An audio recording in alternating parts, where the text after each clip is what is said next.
evening. This meeting is being held in accordance with the public laws of 1975, Chapter 231, and adequate notice of this meeting has been provided by a notice sent to the Asbury Park Press, Two River Times, and Star Ledger, and posted in the main lobby of the municipal building and on the municipal website. Proper notice having been given, the municipal clerk is directed to include this statement in the minutes of this meeting. Purpose of this meeting will be to deliberate and act on amendment considerations to the Red Bank Borough Code, Chapter 270, Cannabis, and Chapter 490, Planning and Development Regulations. Please rise for the Pledge of Allegiance. Pledge allegiance to the flag of the United States of America and to the republic which stands one nation, indivisible, with liberty and justice for all.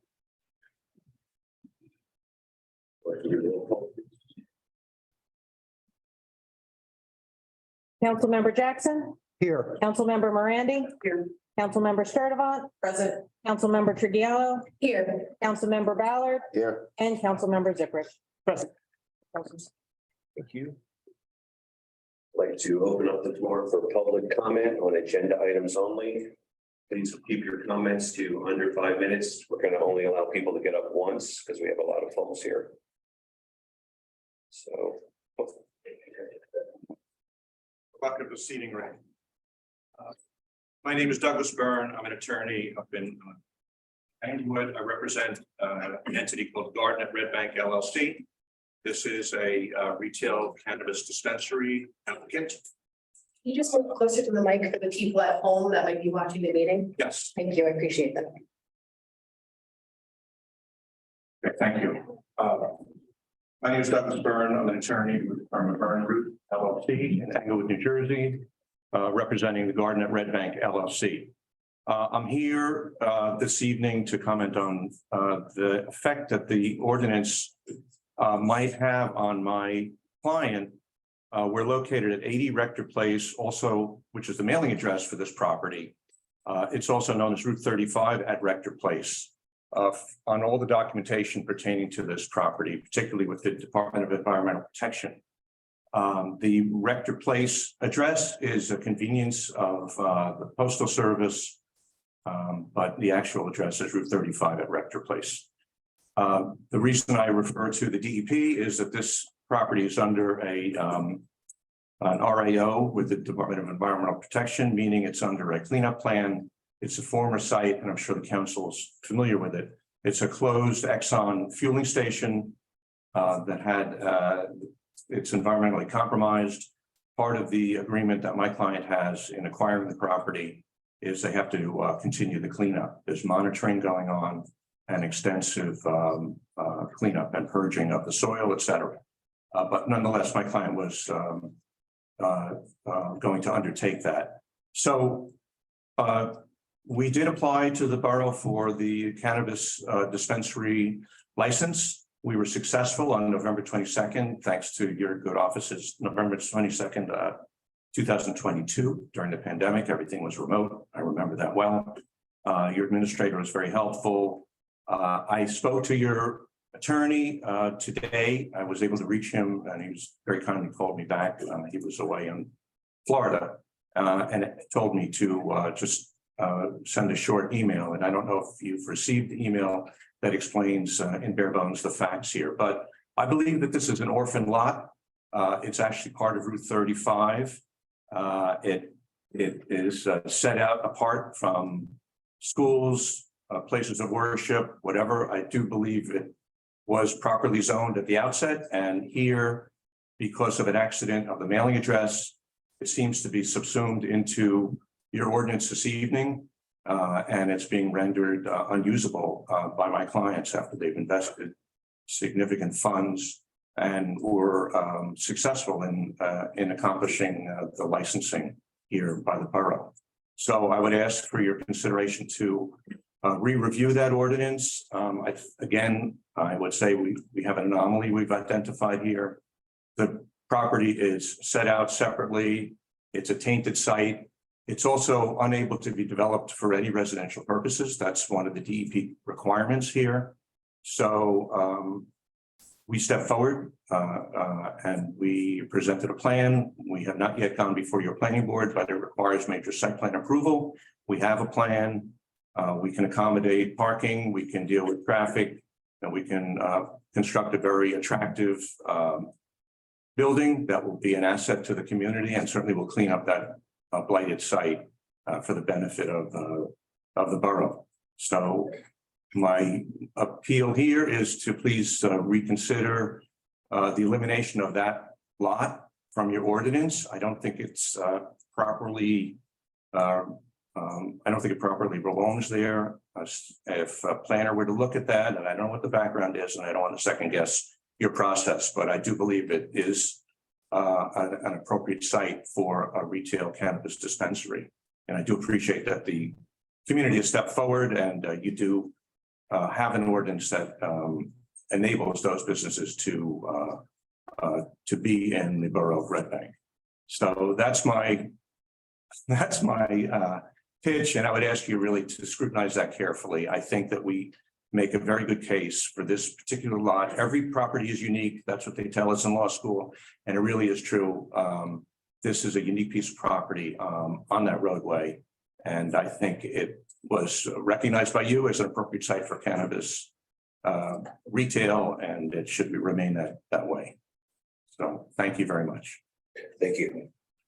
Mr. Burnham, before you step away, just a couple of points of clarification. In November of 22, you said you came before. Yes, I believe November 22nd, 2022 is our resolution date. Okay, but you weren't granted a license. No licenses have been issued in that. Well, it's a resolution and it Of recites support. license of, Right, of support. yes. What we're going to try to put in place today is start the process, putting in place a process for applicants to get the actual license. Yes, I do understand that. Yes. Make that clear. And my second point is, I agree with you. I think that old Exxon station, which has been blighted for many, many, many years, is those types of sites that I believe this council would want to see cannabis in that area and those types of sites. So I agree with you. I also spoke to our attorney, Mr. Antonelli, who was also kind enough to call me while he was on vacation in Florida. And he suggested that while we support your cannabis retailer at that site, that it would be unwise to change this ordinance. You would still have the option to go to the zoning board and get a variance to still have the site there. Or this or a future council can always amend the ordinance to do a carve out for that property on Rector Place. When we put streets in, I guess we assumed that was Riverside Avenue because it's Riverside Avenue. That's Highway 35 that turns into, that goes over the bridge into Middletown. So it doesn't sit on Rector Place, but I guess the address, we just didn't, make that connection. And our community development director, who got out the building, you said she didn't have to be here, and I wish she was here to answer some questions. But again, you can always apply for a variance through the zoning board, and I think this council would support that type of application, or we can always amend the ordinance at a later date to include that property. Can I respond? So I certainly appreciate the positive aspect of your response. I would just say that, we would have a huge undertaking going to the zoning board. I'm certainly familiar with the zoning process. I serve as an attorney for a number of boards. My clients have a business decision to make. They're in contract for this property. They've accepted the conditions of the environmental remediation, all sorts of things. And we did that with the resolution in hand and with the full understanding of what we were facing in terms of the business prospects and so on. So this is a kind of a curveball that's been thrown to them. And in terms of waiting additional cycles for a zoning use variance, which is a steep hill to climb. Notwithstanding that you're offering the council might, might support that. That we don't want to put that in writing, but it's a steep hill to climb to get a D variance, particularly with a fresh ordinance that you are proposing. I just think there's an error and you might want to take a step back and scrutinize it. Yes, can it be amended? Certainly. And that's the request today. But just to understand that, you're asking someone who's going to undertake what's largely a permitted use in the community and going to undertake an environmental cleanup and all that that goes with it, the expense and so on, for a speculative goal, somewhere down the road. It's just a tough call. I can't speak for my clients, but it's not what I'm requesting this evening. That's not the optimum for sure. But I appreciate the empathy. Thank you. Okay, thank you very much.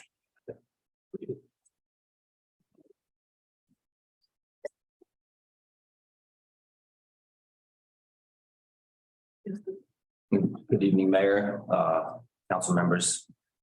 First, let me start with a quick introduction. My name is Joshua Cittadino, founder and partner of San Venero and Cittadino, located right down the block on Maple Avenue.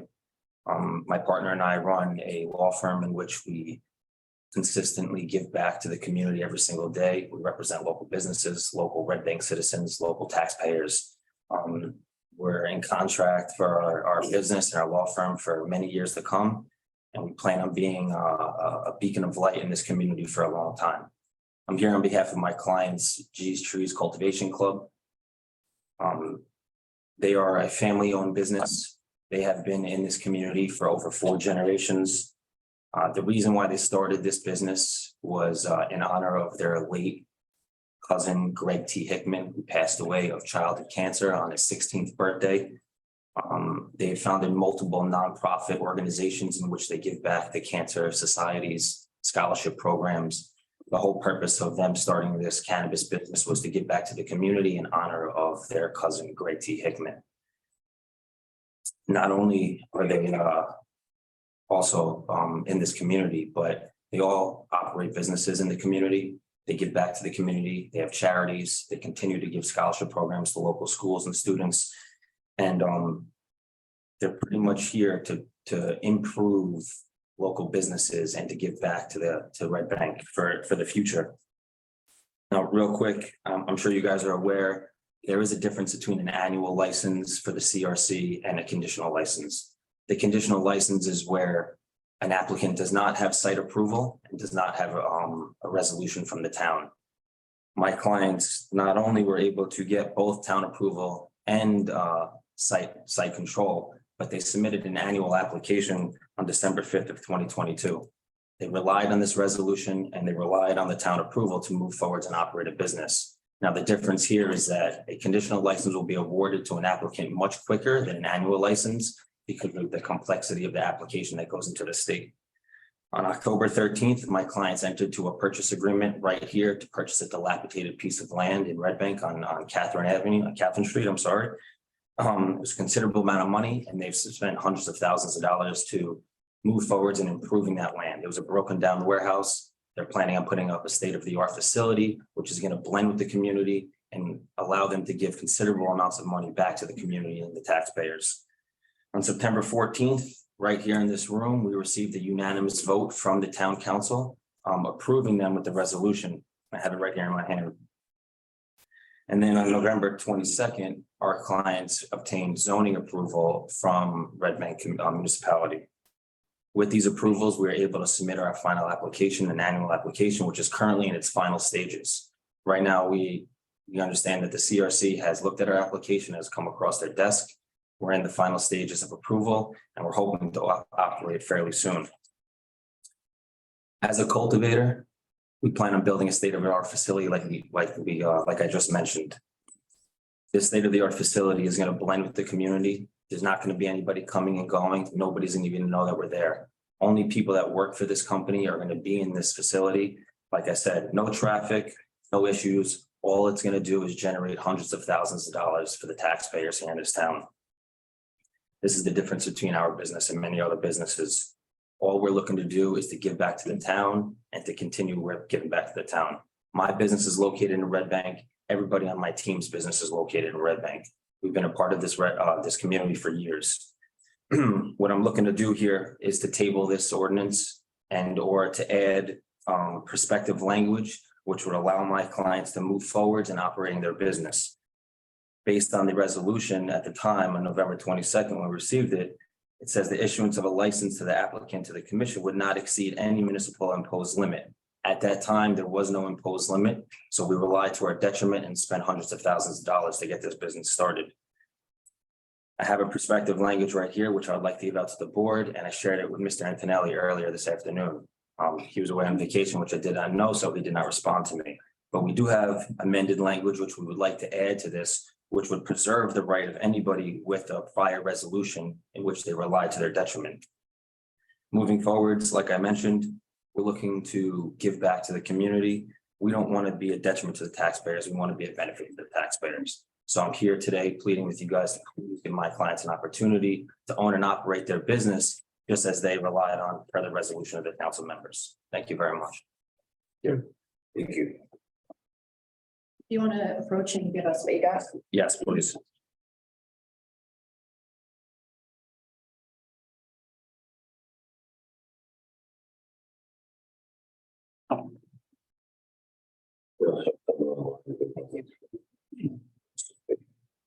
Thank you, appreciate it.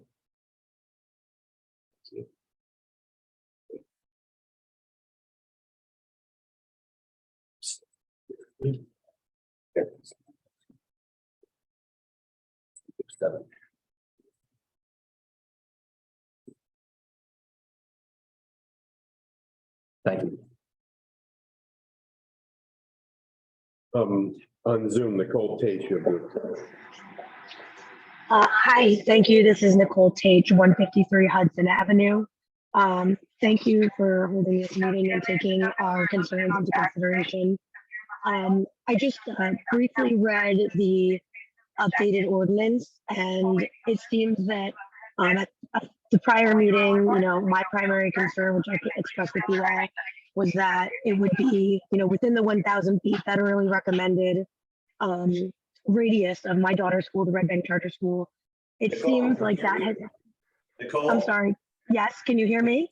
It's Mayor Portman. We have a weird echo when you're talking. It sounds like there's another, I can't really hear anything you're saying. It sounds like there's another person in the room when you're Oh, talking. can you hear me now? I'm sorry. I'm actually on a plane on my way back to New Jersey, but I think, Yes, yeah, I can hear you now. Dedication. sorry, but I appreciate that. I think it seems the 1,000 foot limitation on the proximity to schools has been put back into this ordinance. So I appreciate that as it pertains to the charter school where my daughter goes. It seems that you guys have still stuck with these streets as opposed to the original ordinance, which basically prevented a lot of businesses from opening, and it was kind of restrictive in the sense that, there were certain limitations within schools, parks, places of worship, daycare, all that. So it seems like the streets are still staying there. I still don't really understand how these streets were devised. It seems like the people that spoke before me also have concerns with that. I just think we should go back to the original ordinance as I had previously recommended. I know that there was no limitation on licenses, but I think by virtue of the radius restrictions that were in there in terms of where these can and cannot be in terms of other locations with children and so forth, that seems sufficient. So I just wanted to say, I appreciate that. I think, the charter school's been heard, but at the same time, it seems that there's the rationale. I just still don't understand the rationale for these very defined districts. It's still a concentrated district with our school, and it seems like it's not going to work for some of these businesses. And I think we should just continue to be thoughtful and be pragmatic when we approach these things in town. We're hopefully going to have, a new city manager soon. They're professionals. I think they might be a little bit more suited to implement this. So I also think we should just table this amendment and just go with the original ordinance until we have like a more stable government. Thank you. Thank you. Mayor, before we take the next speaker, I just want to address one of Nicole's points about going back to the original ordinance. And I brought this up before, but the original ordinance as presented and adopted was challenged at the zoning board and shot down because the way it was written, you could actually have cannabis retailers within 1,000 feet, 50 feet, whatever you wanted, in Red Bank because of the way the language was. So we had to relook at this, and we had to make sure that the language that is in our ordinance does protect schools. So to go back to the original ordinance would defeat exactly what Ms. Case said she supports, and that's keeping it away from schools. So just wanted to address that. Mayor, permission to speak? Well, no, but you've actually created a very concentrated area near just one school. So, I mean, if there's an issue with the zoning board, I would love the zoning board to kind of give their guidance, but I don't still understand these particular streets.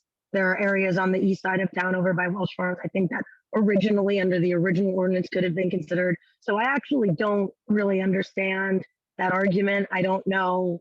I'd love to see the specific issue that the zoning board themselves raised. But that just doesn't make much sense to me. Thanks, Nicole. Thanks, Councilman Ballard. Just to piggyback off of what Councilman Ballard was saying, once again, just to clarify for anybody who hasn't been attending the previous meetings, what was shared with us from our head of community development, planning and zoning director, whatever verbiage you want to use is different in every municipality. Essentially, what was stated was in our original ordinance, it said state and federal law, which is to be interpreted as 1,000 feet. She was saying that that didn't have enough of a backbone, and she came to this council to put in, could have been just one more sentence, and that sentence could have said 1,000 feet. She said, I just need that line to be in there. And she said, at that moment, if you would like to change the feet to 750, 500, as other municipalities have, you can do so. There was no conversation about changing it to specific parts of streets. There was no conversation about any of the other changes you've seen in this ordinance compared to the previous one. But it was stated to this council that there was a need for an amendment to this ordinance to clarify the number of feet, to have one more sentence in there that backed up that New Jersey state and federal law. And as we've heard from many applicants who are here tonight, they understood that, they interpreted that document appropriately, and they were respecting the 1,000 feet. So, oh, he wants to come back, but you already talked. I don't. So yeah, let's just do that then. Just do the 1,000 feet as originally suggested and stop all this confusion and chaos. Okay, I'm sorry, Mayor, one more point of clarification. Councilwoman, that was never brought up by Shauna during the multiple code committee meetings.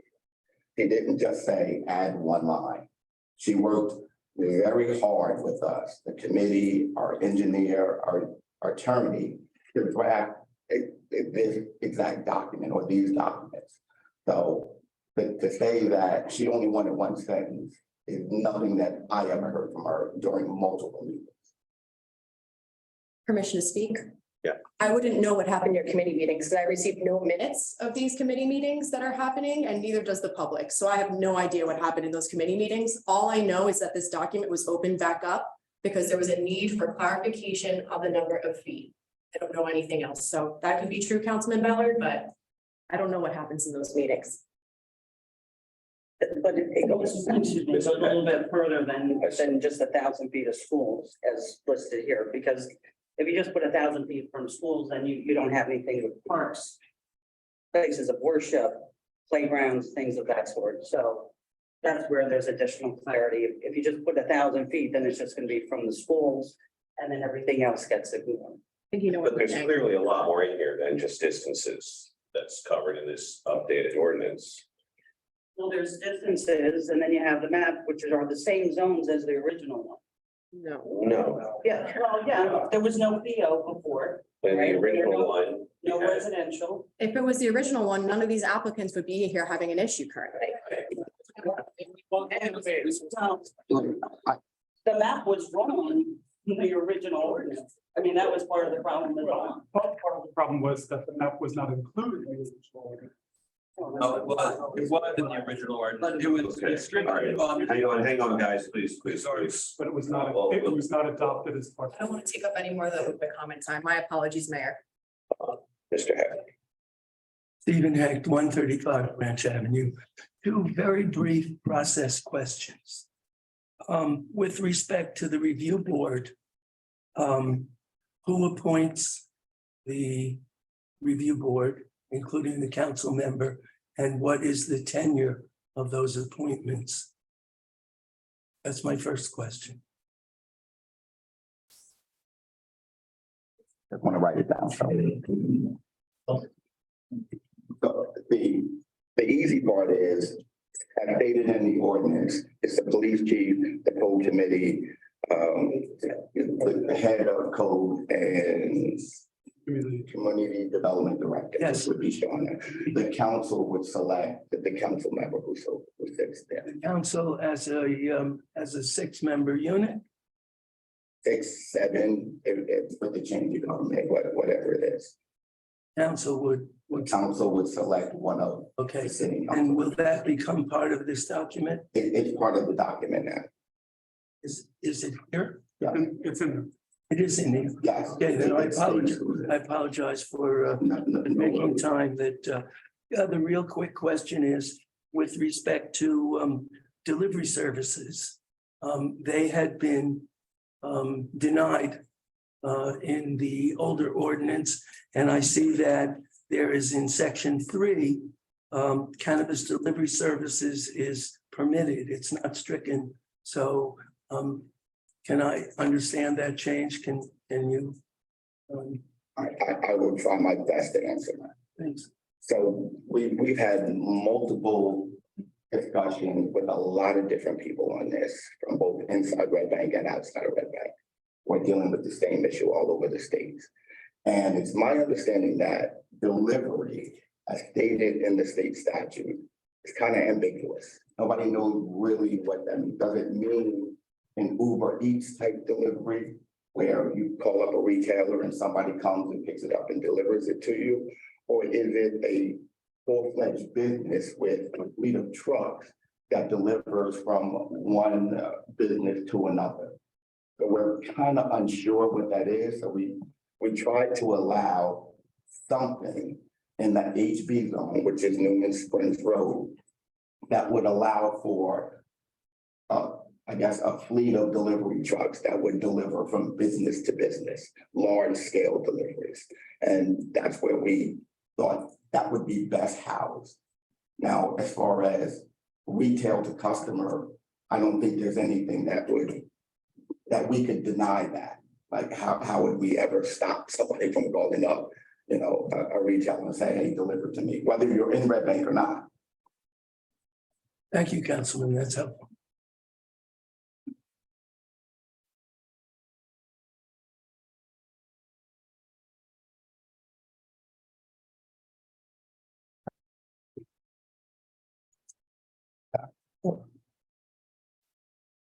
Hi, Karen Cohen, 829 Orchard Road, Red Bank.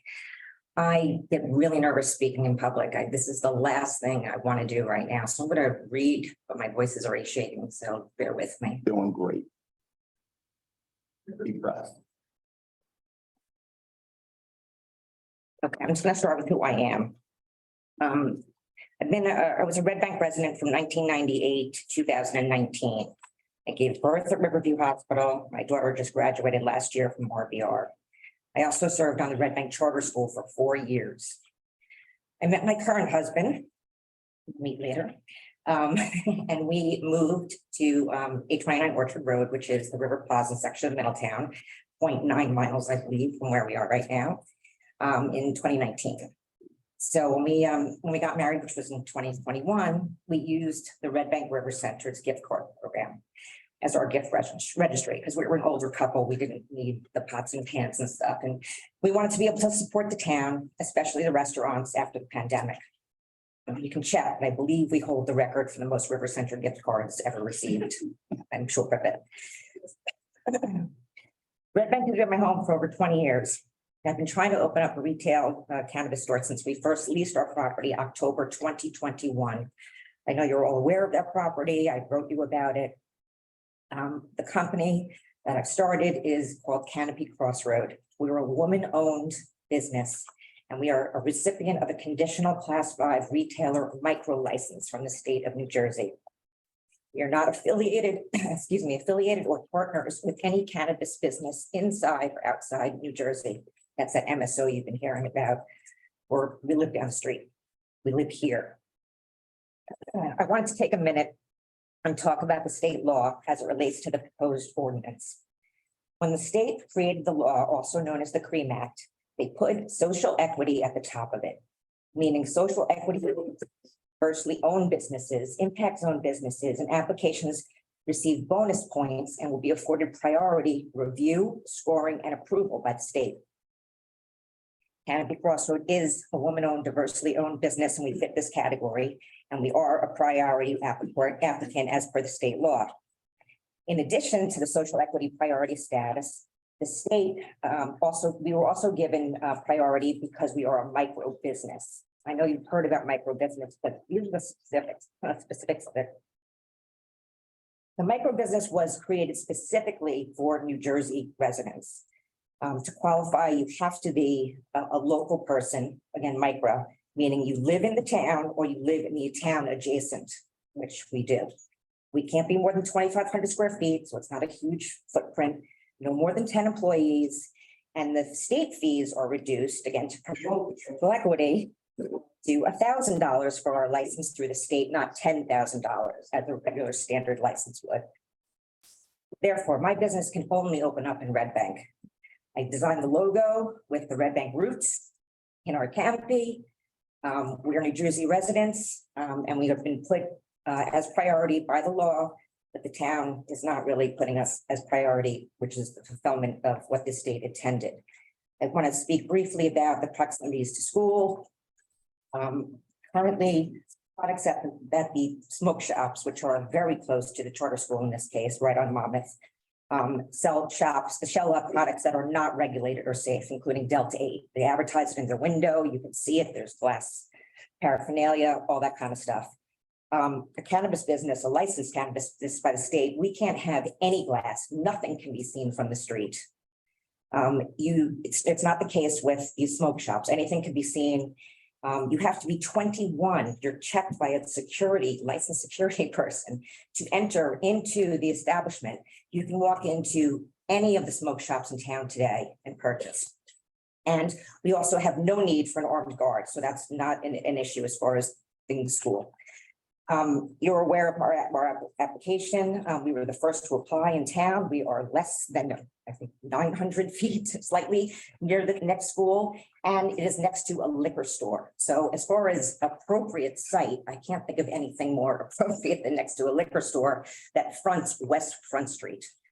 I know you put a lot of time into this application. The state has already done all of that. Please consider cannabis like alcohol next to a liquor store, again, appropriate. We also have a medical advisory board. We're all about the town, we're from the town, continuing education programs. And I just appeal to you. We've spent so much time and money personally, and thank you for your time. Thank you. Can you just state your address one more time? 829 Orchard Road, Red Bank. Thank you. Thank you.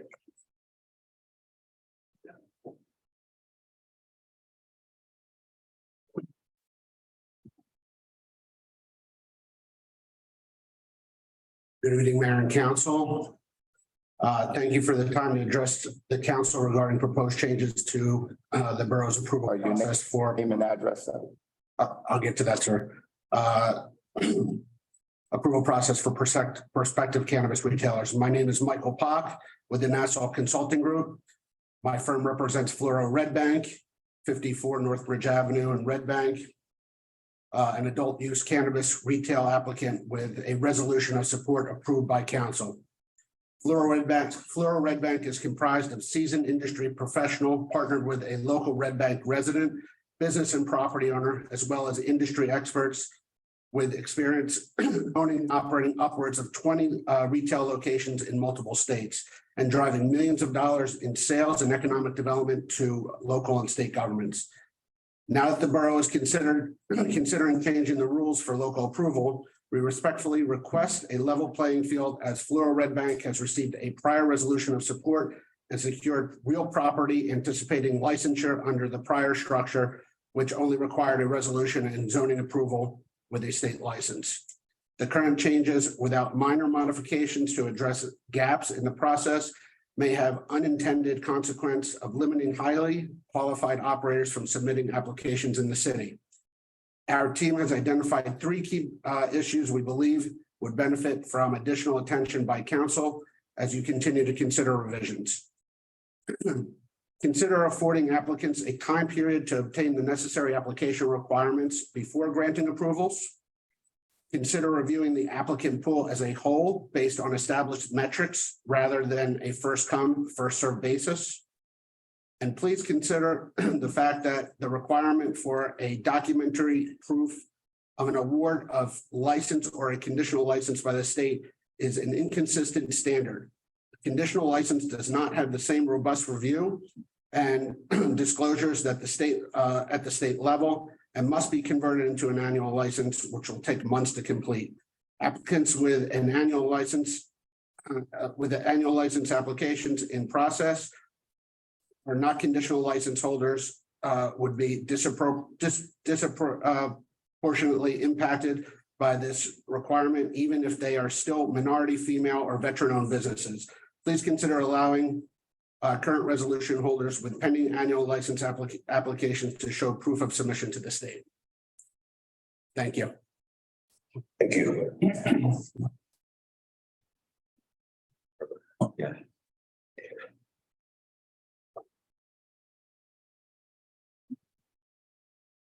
Barbara Boas, 135 Branch Avenue. I have the shortest question and the smallest stuff. I have nothing to say. How did Allen Place get into that list of acceptable streets? Allen Place is truly a residential street, and on the corner of Allen and Riverside, there's another housing development being built right now. Explain that to me. It was added as a substitute for West Street, and it's in the business residential zone. What businesses are on Allen Place? No, Thank you. Then why is it there? because it's in the business residential area. Whoa. I'm sure the people who are living there and the people who are going to be living there in those new apartments that are being built are thrilled to know that they're in the business. I mean, they know they're in the business district, I'm sure. Mr. Bauer does, but it doesn't make any sense at all. It doesn't compare to any of the other streets. I mean, West Street is obviously more commercial than Allen Place. There's a liquor store, there's 2 or 3 office buildings.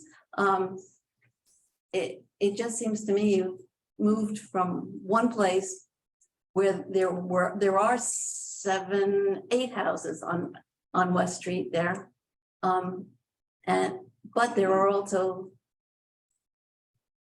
5 businesses on West Street, including a garage. No, that's Pearl Street, excuse me. Yeah, but there is a lot of business there. And it doesn't make any sense to me. It just seems you have taken it from a semi-business street to an entirely residential street. Please reconsider that, because I think that that's not the letter of what you're trying to do. I'm not sure I understand everything you're trying to do. There was one other thing that I wanted to know. At this point in time, what I did not, this was strictly on the locations and the land use portion of it. When do you plan on presenting us with the application portion of the the procedure. I'm not sure I understand your question. Are you talking about when is it going to the planning board? No, you have to have we don't have, this does not have an the application for you that the people have to fill out. I didn't see it in this particular thing. What is your process for when you're going to decide how many licenses? Where is your process? Where can I see it? I have been looking and I have not been able to see it. So the actual application has not been developed yet. It can't be developed until we pass this resolution, because we can't even issue licenses because there's no application process. Well, yeah, I know that. But the other thing is, I will go back to the original statement that Nicole made a while ago. When that particular change was discussed at the council meeting, and it was discussed at a council meeting, it was that you were just going to change that one paragraph. Thank you. I'm leaving 4 minutes. Thank you.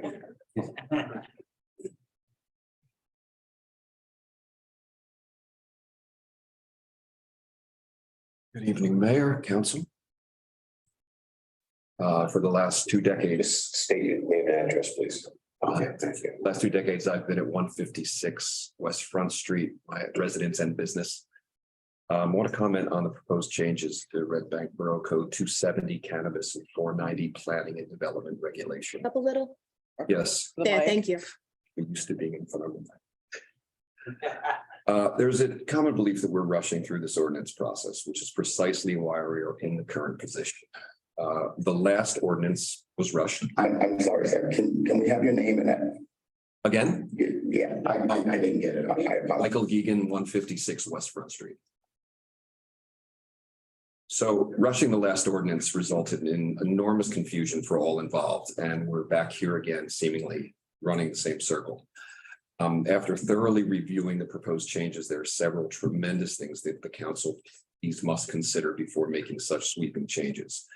The proposed changes would effectively bar retail uses from being located almost anywhere in town. Have we considered how the proposed changes would affect businesses that have expended significant time and large sums of money in reliance upon the current ordinance? There is already a local business licensing function and a state cannabis licensing function. Why are we creating separate and redundant processes? The process as outlined is not only redundant, it is not inclusive and is rife for abuse and favoritism. Why is there no map accompanying this ordinance to make it clear to residents and prospective cannabis businesses where they can be located? There was a map before, but not having one now seems to be taking a step backward and is not very transparent. And it is noticed that you have distance restrictions that exclude some zones, especially specifically the HB zone. This could be misunderstood as spot zoning. And in the license ordinance, it has introduced the need for the licensee to once again meet land use requirements, which is very unclear because they already did so during the land use process. Is the license ordinance also a land use ordinance? And if so, maybe there should be one ordinance and not two. So in closing, there is a genuine respect for how difficult this process is. Everyone in our community is trying to get it right.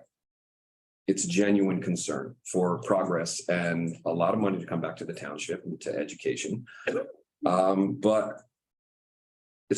But in all place, and especially in the middle of an election cycle, it seems like a mistake to be rushing through this process again.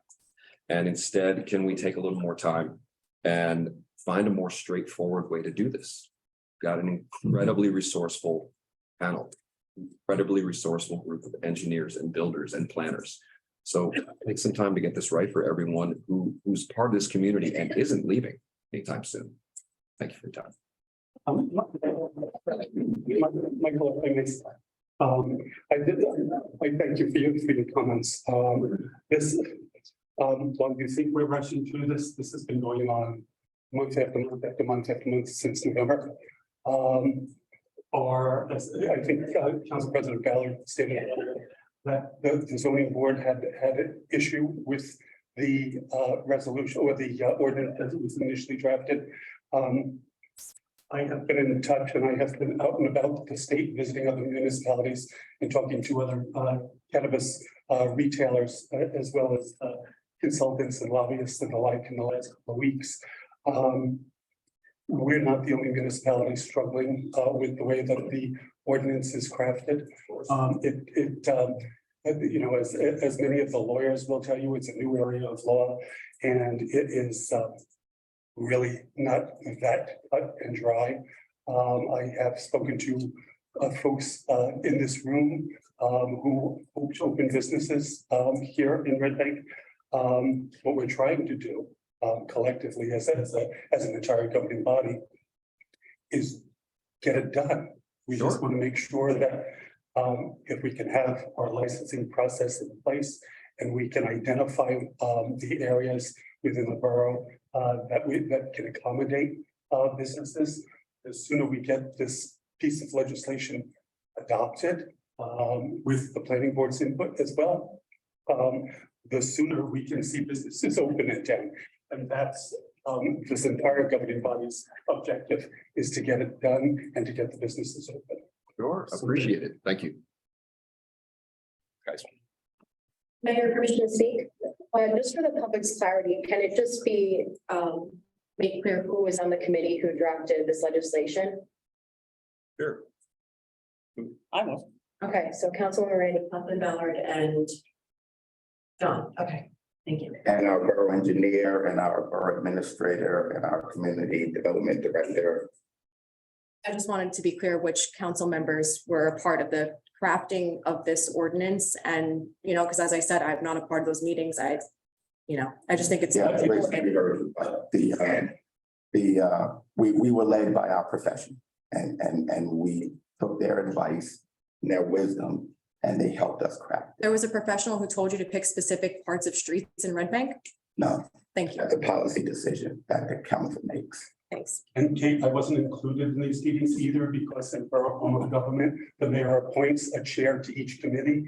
And that committee is made up of less than a quorum, which is 3 people, which is why these 3 council members who just identified themselves as members of the committee participated, which is why you, myself, and the other council member wasn't included because in all fairness, the way that municipal government operates by committee in a borough form of government is what we're doing here tonight. And it's up to this committee to bring it back to the full council, which is why we're all seated tonight in this special meeting. Which is why I can't wait for the new form of government. Form of government, we have submitting. Won't work like this, I'll tell you that much.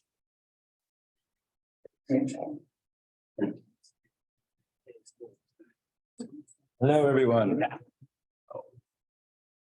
Hi, my name is Andy Zeitlin. I am the other half of Canopy Crossroad, live at 829 Orchard Road. And we have a secured property at 9 West Street.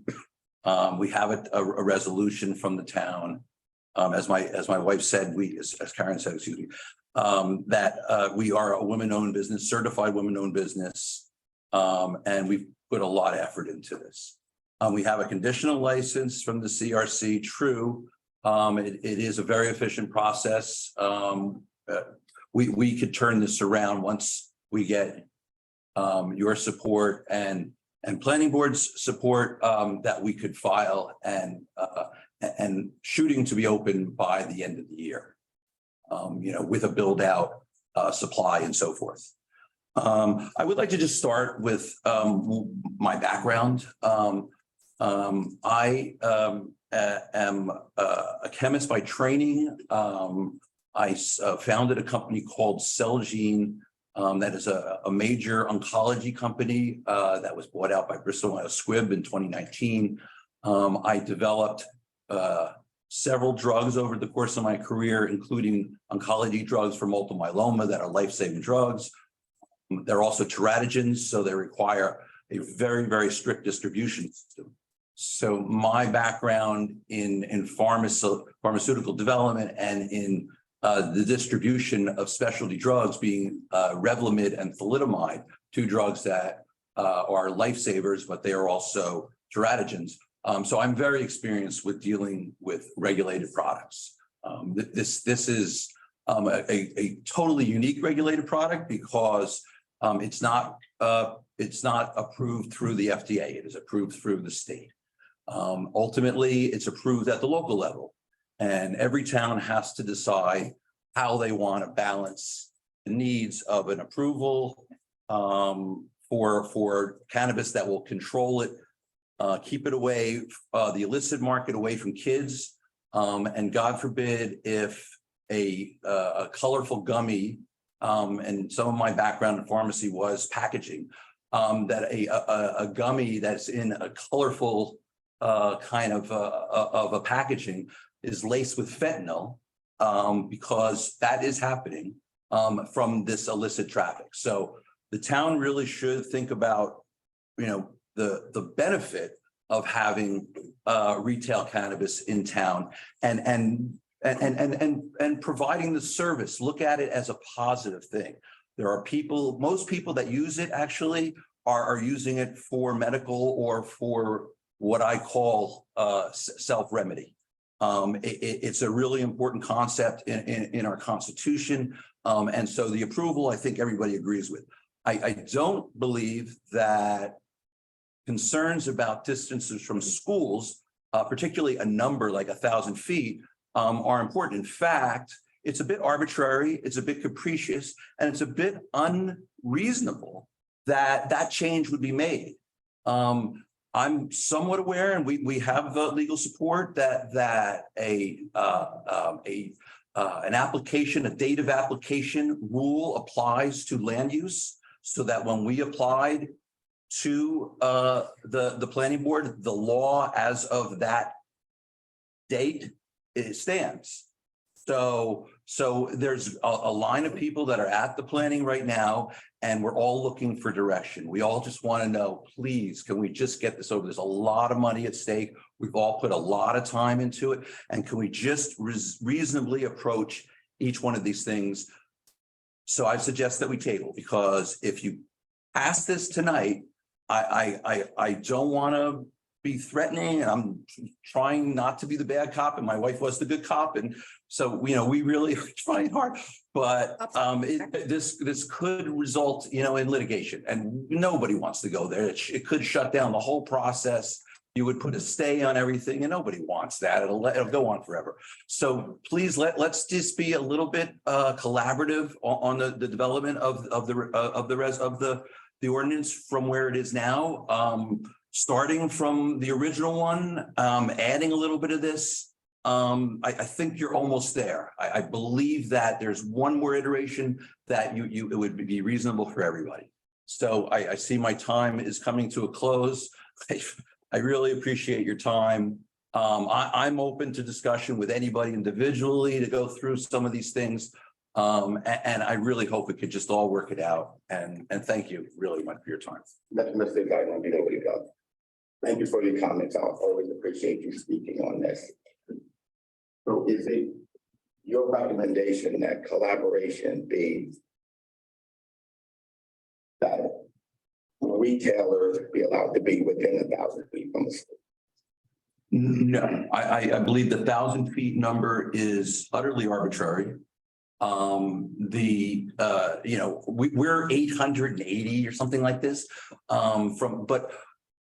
I would be really careful with this, because it becomes a measurement issue. There's a lot of administrative questions that you're going to get challenged with, that the boards are going to get challenged with the limited resources you have. You don't want to spend more money to make this process more complicated. The state explicitly said that they really recommend that you keep it simple, that they did most of the work, including, by the way, I would submit to you that they provide for funds for inspectors, so that we go through, the state verifies all of the parameters that you have in your section, licensing, the section D, Correct. The application review process, section. Now, going back to the zoning part, the zoning part is obviously, you know, the big issue. Everybody here thought they had a spot in town. We do have a spot in town. It was in the proper zone when the original ordinance was passed in 2019. And the map, I'm sorry, I don't want to contradict anybody, but the map was definitely attached to the original ordinance. But at one of the last meetings here, it was distributed, and on the back was that map. So that was what everybody was under the impression that we were trying to do here. And so, you know, so making some changes here and there, it's, you know, but it comes down to, it's the elephant in the room. How many do you want? How close do you want them together? And honestly, you know, it's hard to control because, you know, each one of these processes takes a long time to go through the state and to build out and so forth. So, I'm supportive of a limit. I think, you know, I think you can do it. I think it should be done. I don't think there's anything arbitrary or capricious about the town saying that, oh, well, why, you know, we had an unlimited number. We're going to cut it down to 5 or 4. And, you know, it'll take time for these things to get through the process. So it's not going to be all at once. And by the way, in California, I want to point out that there are businesses being sold because it's a mature market. The price of cannabis in California has crashed. The businesses have crashed. It's, Angela, it's somewhat like the cupcake thing. And you know, so over time, it will balance out. So you're not going to have 20 or 30 cannabis stores. You're not going to have initially you'll have lines, but they will go down as there's more stores and and more people have access throughout the state. I mean, there is a number, actually, there's a standard number nationally for the number of cannabis stores that are standard per population. So, you know, the state is shooting for that. And, you know, each town has the number they want, you know, obviously, but, you know, 5 is not horrible for in 10, over 5 or 6 years, you have 5. That's not horrible, right? So, I would consider that. And the distance thing, honestly, it is arbitrary. It's capricious. This federal government is not enforcing drug-free zone maps. The Attorney General has stated it as policy. At the state level, it was legalized with the CREAM Act. So, I'm sorry. You just tell me when to shut up. I will go. Yeah. So I thought we were having a conversation. I really think it's good, but you tell me what I need to do. Talk to you. I admire your passion. Okay, thank you, sorry. But Mr. Zeland, I just want to respond to what you said. You raised a great point. One thing that we don't want to see here in Red Bank is, you know, the commoditization of cannabis, the way that you just said it happened in California, because an issue that's been raised here before is, you know, higher end shops. You know, one of the reasons that we opted to go with fewer licenses is because we want to make sure that the quality of cannabis businesses here in Red Bank do maintain a certain standard. And if it does become a commoditized product, my personal concern, you know, as a voting member of this council is that, you know, it then becomes a cheap product that's, you know, readily available. So that's my concern in response to an issue that you raised. Okay, I guess we're having a discussion. So I would just say, I'm sorry, maybe a minute or two, that, you know, just as a response. But I don't understand commoditization, but I do know that that you're going to have a slow equilibrium of adoption.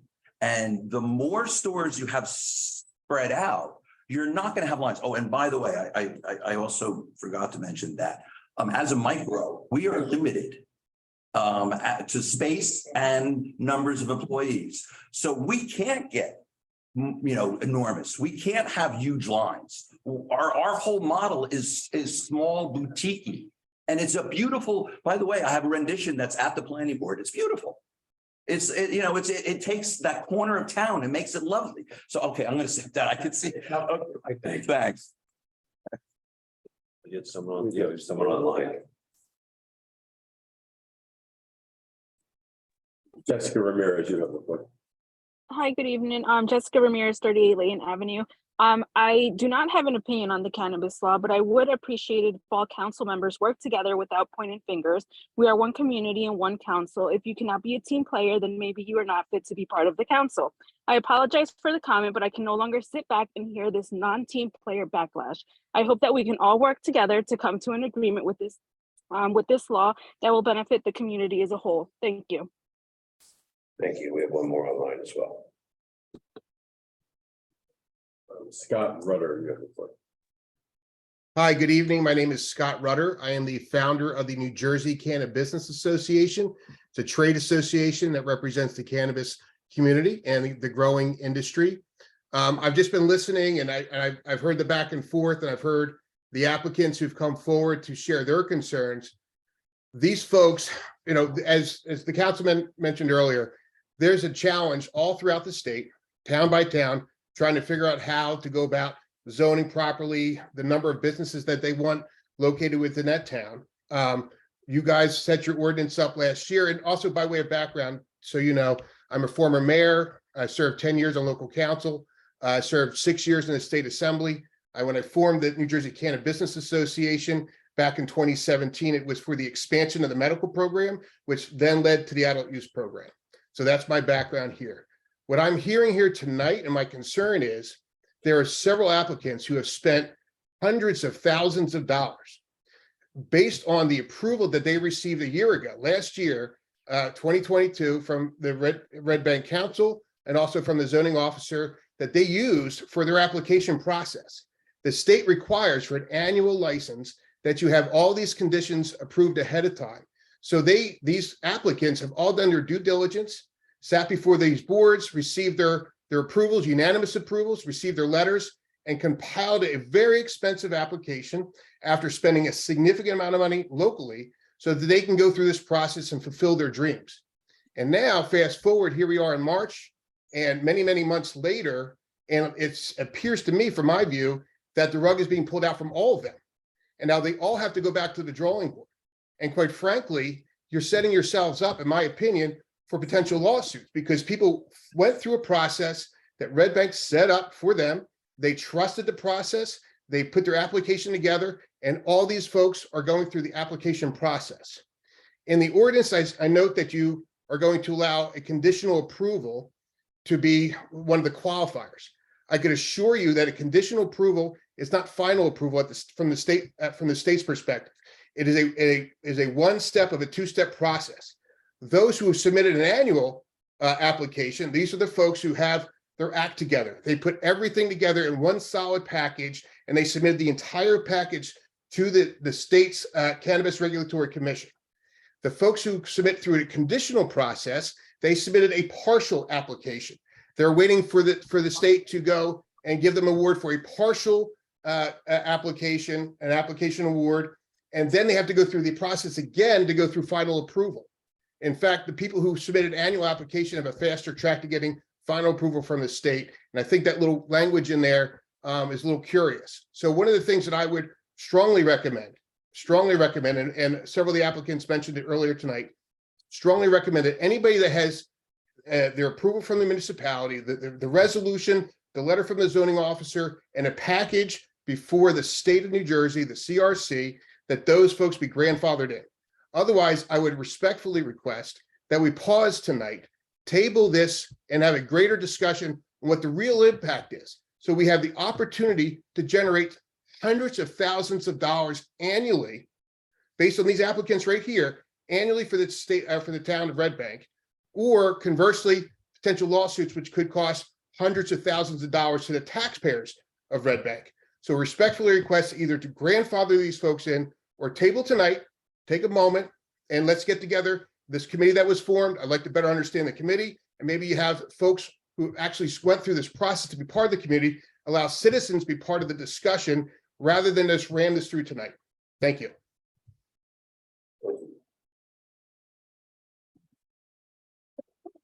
Anyone else?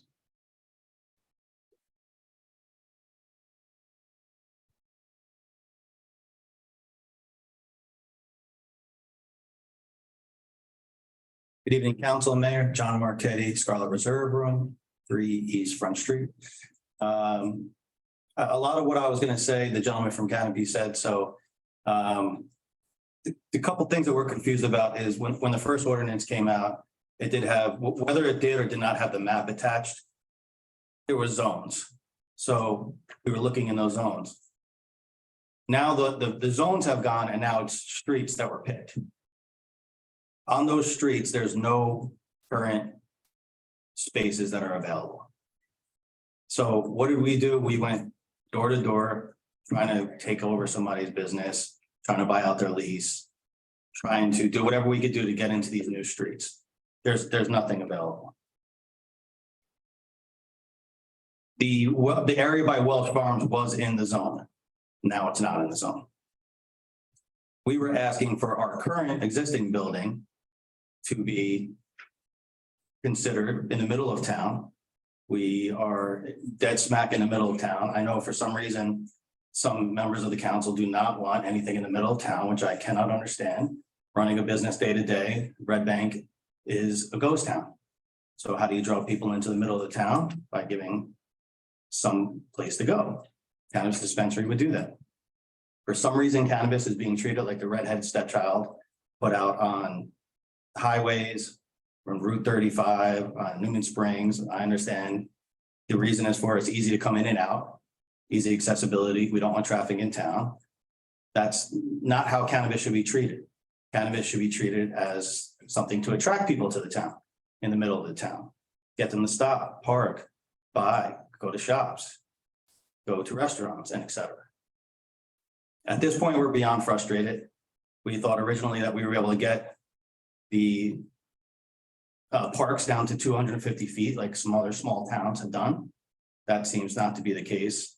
Parks and workplaces of worship, in my opinion, there should be no limit at all. The schools, it's up for debate. I understand both sides of it. I don't think a number should be put on it, but if you have children in schools, I understand it. So at this point, we're just beyond frustrated. The other problem, to address Councilman Jackson, you want quality cannabis in town. I think we all do, right? By the restrictions you're basically putting on with this ordinance, you're basically prohibiting it from mom and pop businesses. What you're allowing is businesses, MSOs, to come in who can purchase large pieces of land that may or may not need some kind of cleanup, that may or may not be existing businesses, and the MSOs are going to have no quality in the cannabis. I don't know if you're familiar with cannabis. I don't know if you smoke cannabis, but you're saying one thing and your actions are doing the exact opposite. Now that could be because you're just not knowledgeable, and that's fine. If you don't know what you don't know, but from somebody who's in the cannabis business, I'm telling you, you're going to get the exact opposite effect of what you want by letting MSOs in who are going to move thousands and thousands of pounds of bad cannabis versus mom and pop stores who are going to work with local growers, work with minority growers, work with veterans, work with women-owned businesses, cut their own cannabis by hand and have the quality products. So I'm not sure what you're trying to attain. I think I know, but what you're doing is the exact opposite outcome. So all I would say is that we table this just because the first ordinance was passed with a different council. Now this council is here and there's changes being made. And we all know that nothing's going to get done until the next council comes in. And then there's going to be more changes. Or as Councilman Ballard said, there'll be variances or you could carve things out from that council. So all I'm asking is talk to the cannabis operators and business owners in this town so we can work with you in achieving what you want, because I'm pretty sure we want the same thing, but I don't know if you guys have a clear path on getting there. So, Mr. Marquetti, I can say that we actually do. I know that you believe that we're saying one thing and doing another, but if you've had the opportunity to really scrutinize the cannabis review board that we've put in the other ordinance, all of the elements that you and another speaker before you mentioned about, women-owned or minority-owned businesses, giving back to the community. I'm sorry? That is prescribed by the state. The state does all this. You don't need to do it. It's free from them. Why? Or you wanna take control of this? All right. You're right. So just letting you know that thought you go into, into the ordinance to consider what we want and what you're saying you want. Thank you. Yeah, I think we want the same thing. I'm just hoping we can all get there together because it doesn't seem like that's the way it's going. I mean, we were number one or number two to get the LOR from Red Bank. And we're in Red Bank, we have a current operating business. And it just looks like the MSOs are gonna come in, push everybody out. At the end of the day, the MSOs have the power and trend and the lawyers to basically do what they want. And you guys are gonna have no control over them. That you're not gonna be able to do anything as opposed to working with local business owners who live and work in this town. So I'll leave it at that. John, I just have one quick question. Do you operate any other municipality? Do we operate businesses? Yeah, the cannabis businesses. No. Okay. I thought perhaps you could shed a little light on another municipality who had, Not currently, no. a tight ordinance. Thank you. Thank you.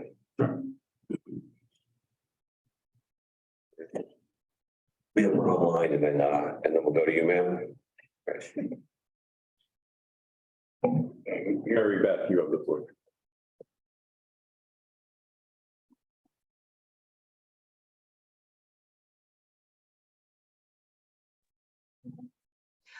Hi, Mary Beth Maida, 84 Branch Avenue. I was just paying attention and I am not a person who is on Facebook, but I've heard a lot of people talking about a woman who is on Facebook and who is actively promoting the candidacy of Mayor Portman and Councilwoman Trigiano and their ticket. And that person apparently works for a company named Rivera Marketing, if I'm not mistaken. And that company is owned by, again, this is all what I'm being told, a man named William Rivera and the gentleman who was just speaking. And they own a cannabis business together, is my understanding. I think it's in Sayreville, but I could be wrong. I'm just telling you what I have heard. And I was just curious to know if there's any relationship between this Rivera agency that's promoting Facebook posts and our council candidates, just, in light of transparency and the idea that we should know if someone is providing you with services for your, for your campaign at the same time that they're asking you for consideration on an ordinance. Could either of you speak to that? Could you explain to us if there is a relationship and what it might be? And if there's not, why this person in her official role would be promoting your campaign? That's my question. I'll answer that. I think for full transparency, you should mention that you're working on the opposing campaign as a volunteer. I'll state that I have no idea what you're talking about, but I will say that people are allowed to be on the internet and support candidates that they believe in. Anybody that sees how we're operating up here, how we handle legislation, how we believe that the ball's being fumbled, maybe they're witnessing that and they're getting on the internet and they're speaking their mind. This person lives in Mattawan. So it's kind of confusing to me why they would be so intimately involved in actually boosting your posts, because you can see when the posts are boosted. And she's actively boosting in her role, if I'm not mistaken, as an employee of this agency. And I'm not here as a volunteer on a campaign, Kate. I'm here as a citizen just looking for the transparency that you often talk about championing. And that's all I'm asking. If you, excuse me, just 1 minute, just one more minute, please. If you can both assure us that there's no relationship between these two people who own, I believe it's called the Scarlet Reserve Room, and your campaign in any way, then that's pretty much the beginning and the end of my question. I don't have to hear about how, balls are being fumbled. I personally am deeply appreciative that the council is standing up. I hearken back to something you said at the last meeting about how government has to work quickly. And I could not disagree more. There's a reason why governments are deliberative, just in the same way that the law is very deliberative and works slowly. It's to prevent these kinds of situations where something was rammed through under the last borough attorney without any real discussion under the former majority. When the new majority came in and they were thrown this fumble, if you will, Kate, because the ordinance wasn't written correctly, is my understanding. And zoning kicked it back to the council and said, you have to do these things or we cannot move forward. So in terms of supporting limits to cannabis businesses in our downtown, as a resident, I fully support the idea that we should have a limited amount. I fully support the idea of the council doing its job and actually giving correct direction to the zoning board so that they in turn can move forward with these processes. And while I appreciate your great desire to pontificate from the dais, I'm just asking you, if you don't have a relationship with them, you could say, no, we don't have a relationship. Somebody posting from Matawan about activities in Red Bank that don't have anything to do with cannabis was the point of my question. And actually, Mayor Portman, if you could just answer me, because that's what I would prefer. If you could just say unequivocally that you don't have a relationship, that's all I'm asking for. Unequivocally, we don't have any relationship with them. Okay, thank you so much for that transparency. I'm finished. Thank you. Good try. Yes.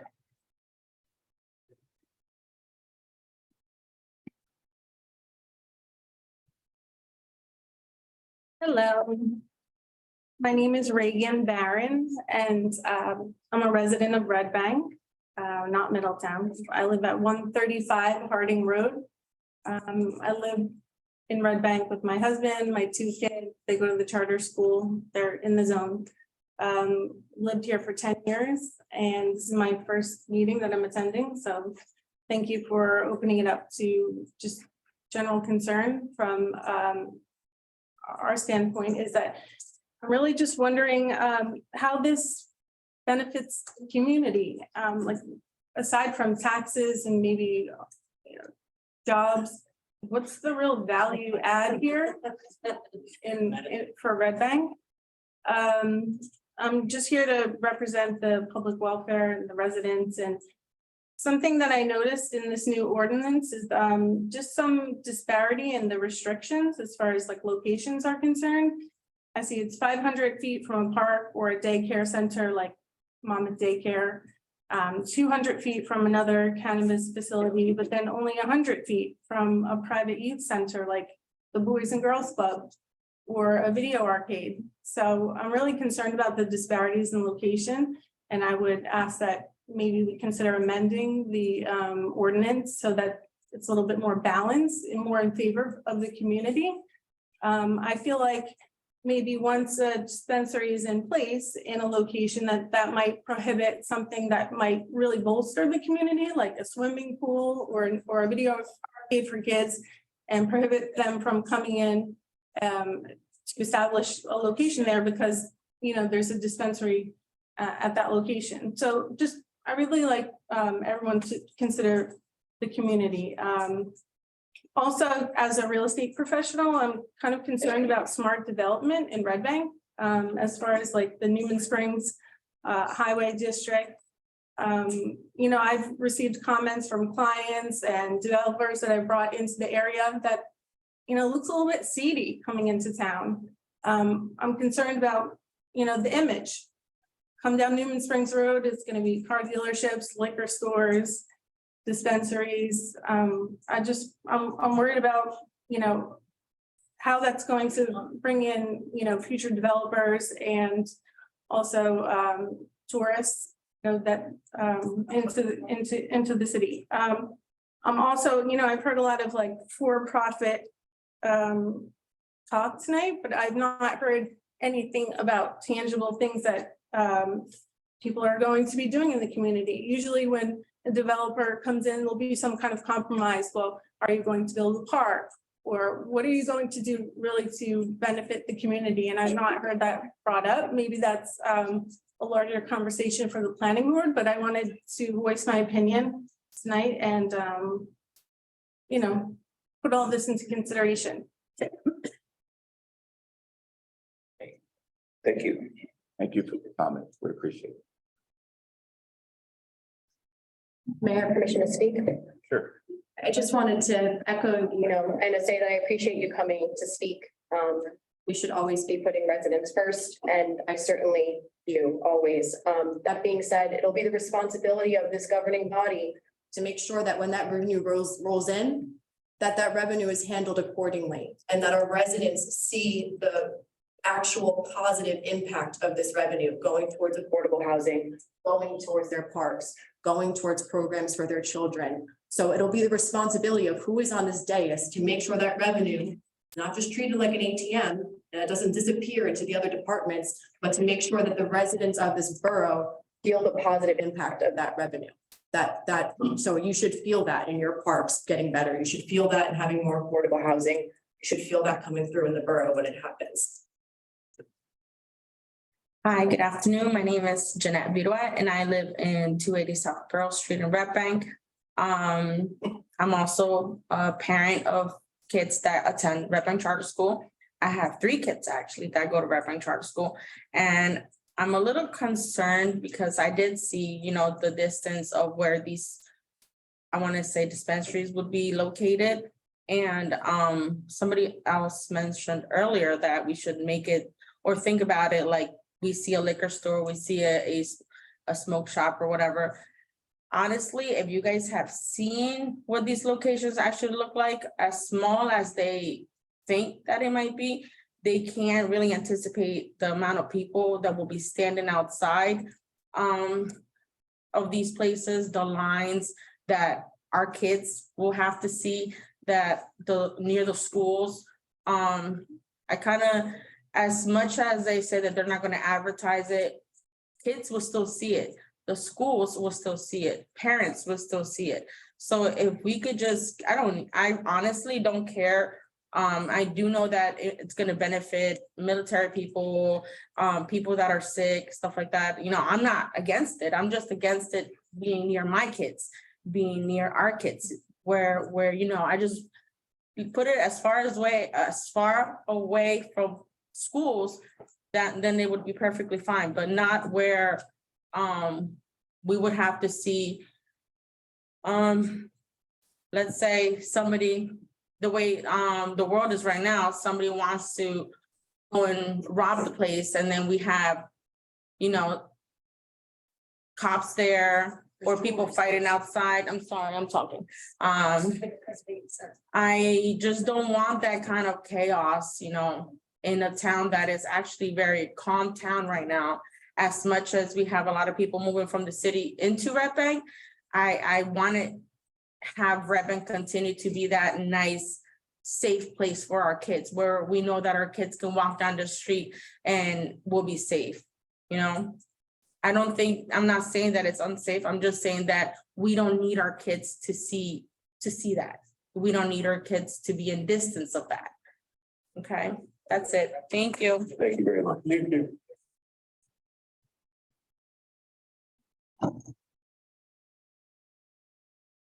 Good evening, Rose Sestito, 222 East Bergen. And I stopped coming to council meetings, and most people know why. And I said when I came tonight, I wasn't going to talk, but I'm going to. First off, I want to say I could care if there were or cannabis shops in Red Bank, if they're here or not here. I don't care. What I do care is I am a 2nd grade teacher. I watch my children every day mimic what I do, and it concerns me to have shops around schools. I sat in the audience and I heard somebody say, oh, my application, we're a woman-run business, yet a man came up and said he was her partner. Okay, deceitful. Then I'm hearing everybody fight about their space. They spend all this money. Their applications weren't approved, I'm sorry. If in fact you don't get your shop in an area where our council is trying to protect our youth. And again, Mayor, you need to step up and control the audience, because it's not fair for them to say something to people who are here voicing their opinion as taxpayers in Red Bank. Sorry, I didn't hear anything. Yeah, well, you haven't heard anything all night, Mayor, and it's very discouraging. Secondly, I listened to this gentleman who was saying that his client was interested in that spot over in Highway 35. Perfect area. I listened to this gentleman talk about the end of Catherine Street. By the way, I know every street in Red Bank, born and raised over 60 years here. Okay? I know places that you guys don't know. Perfect area. Yeah, there is a little residential over in Catherine, but it's on that little workshop area. Perfect area. Perfect area. There was one other gentleman, and I agree with Barbara Boaz. Unfortunately, the streets were zoned before any of you got here. Unfortunately, somebody may suffer. Hopefully, nobody wants to open a cannabis shop there. But there was another person who said they wanted a spot. Okay, Eatontown. I drive by that cannabis shop every day in Eatontown. It's on a highway. It's not in a residential area. People go in there, they come out. I work in Asbury Park. I talk to the police every day. There is no cannabis shops as such like that in Asbury Park yet. Eatontown, Neptune. Neptune is 4 times bigger than Red Bank. I'm exaggerating maybe. 3 cannabis shops in Neptune. Why do we need 50 million cannabis shops? Exaggeration. Why do we need so many shops? Let's get quality shops in here. And you know what? All this, oh, it'll help the community. Oh, we're going to give back to the community. They're in it for a profit. They're not in it to help our community. Let's be real. They might give us a little donation for summer series or a little donation for Pride or Juneteenth. They're in business to make money. They don't care about giving all their money back to the town and building us a swimming pool. Let's face it. Let's be smart. I love the restrictions from schools. Again, children are impressive. The only thing I don't like about the ordinance is I don't understand why a daycare, thank you, a daycare is 500 feet, which is a school, and a regular school is 1,000 feet.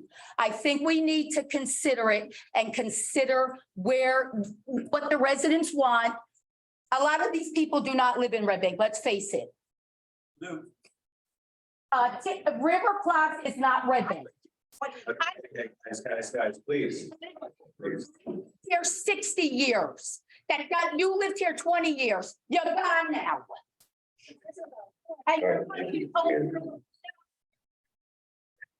Your husband got up there and said, Partners, I'm sorry. Guys, quiet, please, please, please. Thank you. Hello. My name is Andrew Deming. I live at 79 Rector Place. I used to live directly across the street from the Red Bank Charter School for, I don't know, 16 years. Can you speak up a little? Sorry. Thank you. My name is Andrew Deming. I live at 79 Rector Place. I used to live directly across the street from the Red Bank Charter School for about 16 years. My daughter was the valedictorian of the class at the Red Bank Charter School. My son is 9 and goes there currently.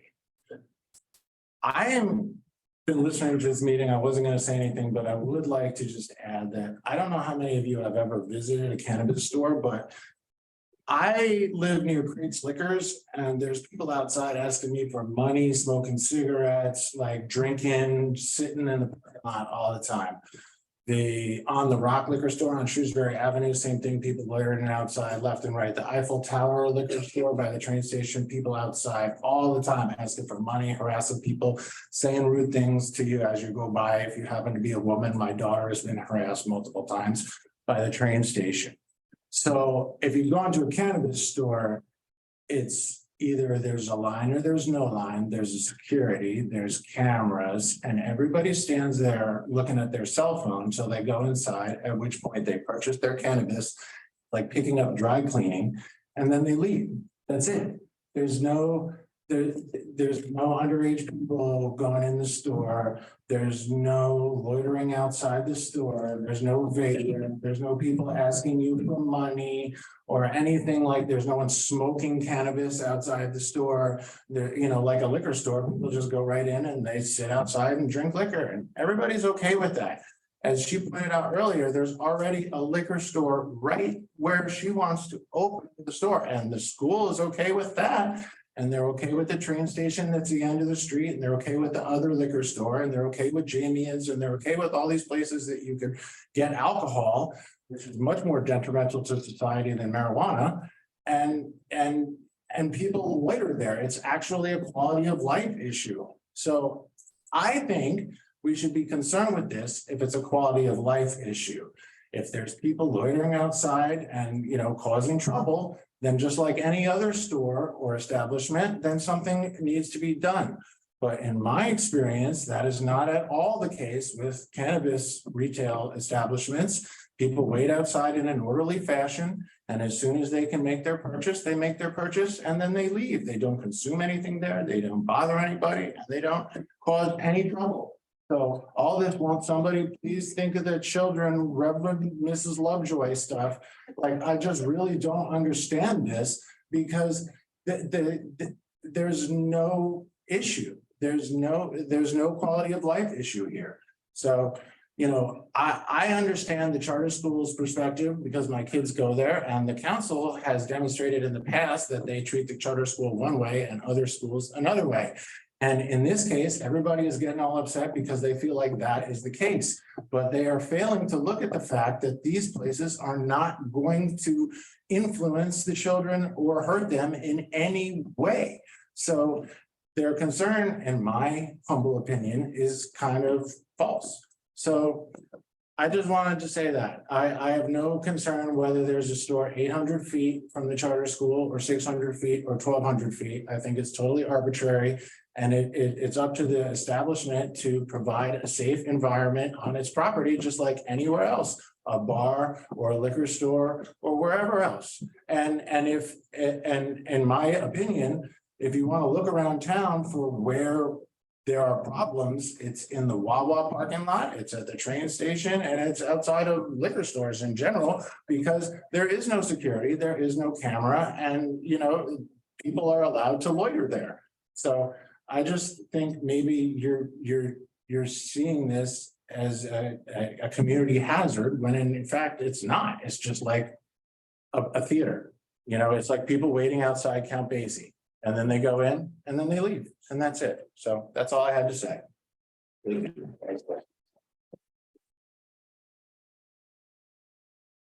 Anyone else like to speak during the public comment?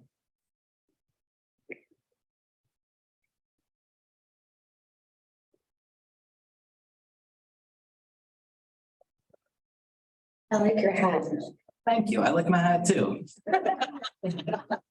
Jake Finelli, 2 Sutton Drive, coincidentally Madeline, which keeps coming up tonight for some reason or another. I just have 2 quick things, actually. Going through the ordinance, I was honestly fucking delightful. I was delighted to see that there were labor peace agreements and collective bargaining agreements in there. That's going to protect the workers of anybody who opens up. That, for the public, if you don't know what a labor peace agreement is, all that is that's an agreement between the union, the state, and the opening business, that they will treat their workers with respect and they will allow them to organize should they choose to join a union. They will not interfere, they will not fire them, they will not any of that. So it's great to see that in the ordinance. As far as all the concerns around giving back to the community, that's actually something you could put in the ordinance as well, should you so choose. You could always say every business must give, 4% of their gross quarterly, whatever, to a certified charity that must be presented to the board, of course, a partnership agreement, all of that stuff. That is something you could put in here as well, if that's a huge concern. Those are my only 2 things. Thank you guys for your diligence as always. I apologize for cursing. That just kind of came out. Thanks, Thank you. We have 1 more online as well. 2 more online. Alexander Keenan, you have the floor.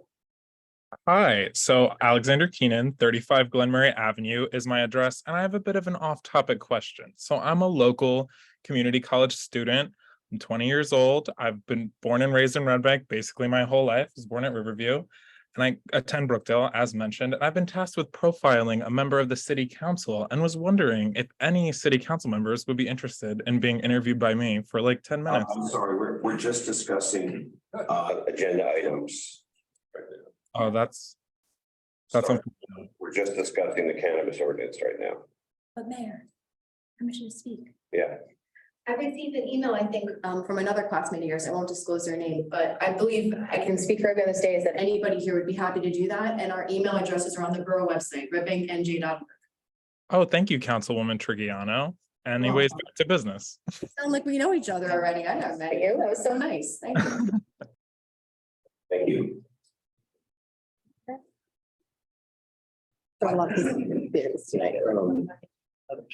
Basic, 35 Glenberry. Mary, also watch a meeting. It happens every year. And Lisa, I'm sorry. You have the floor. Can you hear me? Yes. Lisa Bach, 216 Spring Street. I have met with some of you on the phone and I've been to every meeting in regards to this cannabis ordinance. And I just want to thank you all for putting in the time and efforts to hear what we had to say. And I personally read the ordinance and feel that you listened to everyone over the last couple of meetings and did a great job in narrowing the scope and really trying to fit in what everybody was asking for. So in regards to that, one of the questions I did have, I had two, which the first one was, I know you were all reaching out to other schools. And so I'd like to know if, what all of the other schools have said in regards to the 1,000-foot radius. Were they all in agreement that it should be 1,000 feet? And then my other question was in regards to section 2EV, the language that says distances shall be measured from the property lines of the cannabis business site. It really is vague, and really, I'd like to see 2 points. So if we're going to start the distance from the property lines of the cannabis business site, I'd like it to kind of say also to the property lines of the facilities above. I think by going silent on the second distance, it makes it too vague and you haven't narrowed down the scope of what the measurement should be. So that's really all I had to say. I don't know. Thank you. Anyone else? Yes.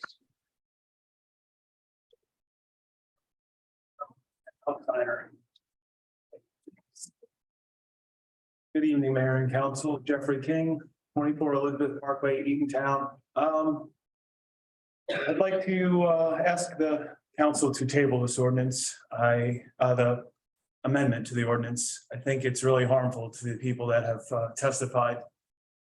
They put all this effort into making their dreams come true here, and it's pretty onerous to change the goalposts now at this point in time. I appreciate people's concerns. Actually, really, everyone tonight, I was impressed by the dialogue, and thank you very much for listening and having us here to try to work on this, because of course there's always room for improvement, but I just don't think it's really fair. And I don't agree necessarily with some of the distances that are kind of based on stigma. So if there is a liquor store as a comparison, I think cannabis is safer and it's something that a doctor can prescribe as medicine. So that's not something you can say for alcohol. So I think it should be treated more kindly than liquor stores personally. I think that it's not, well, I'll just let you guys do what you do, but please don't make changes that aren't going to help. I did want to say that as far as the blighted site and Director Place, having them go to the zoning board just seems really unfair. And the hotel that was proposed years ago was terrible compared to a dispensary, in my opinion. And I think if it's a nicely done business, that would be a really good way to welcome people into the municipality. So thank you. Jeffrey, before you step away, I just wanted to thank you. I know you have been sitting in the back corner of the room at every meeting that we've had. for the last several months. And I do appreciate your support, as you hold up your time for cannabis. What we are trying to accomplish is to get something passed, and whatever we introduce isn't going to be perfect. It's not going to satisfy everybody in the room. But I think what this governing body has done is spent the last several months listening to everybody time and time again, go through the pros and the cons and and the residents' concerns for our children and the distances from schools and houses of worship, et cetera, et cetera. So I guess in a nutshell, even if we introduce something, it still continues to need to be worked on before we get it as close to perfect that the entire governing body can agree on. So thank you again. Good, thank you. We have one more on the line. Chris Hannigan, you have the floor.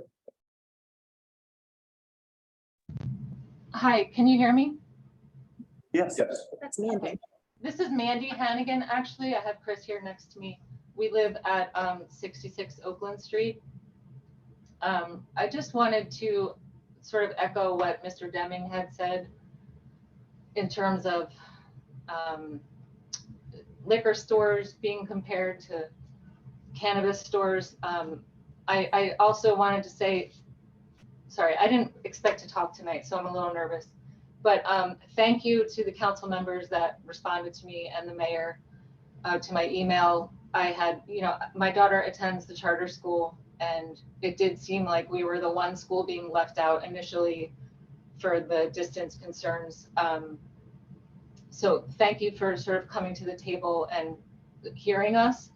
In terms of the person that wants to open a store down that's next to a liquor store right now, I don't see the problem with that. And I do think that we need to consider all the, effort and money spent and, perhaps table this right now or grandfather these people in. And just another big point I wanted to make is that we need, this is forcing the issue to be discussed with our young children. And I think that continued education on the harms of marijuana, we need to be discussing that in schools and at home.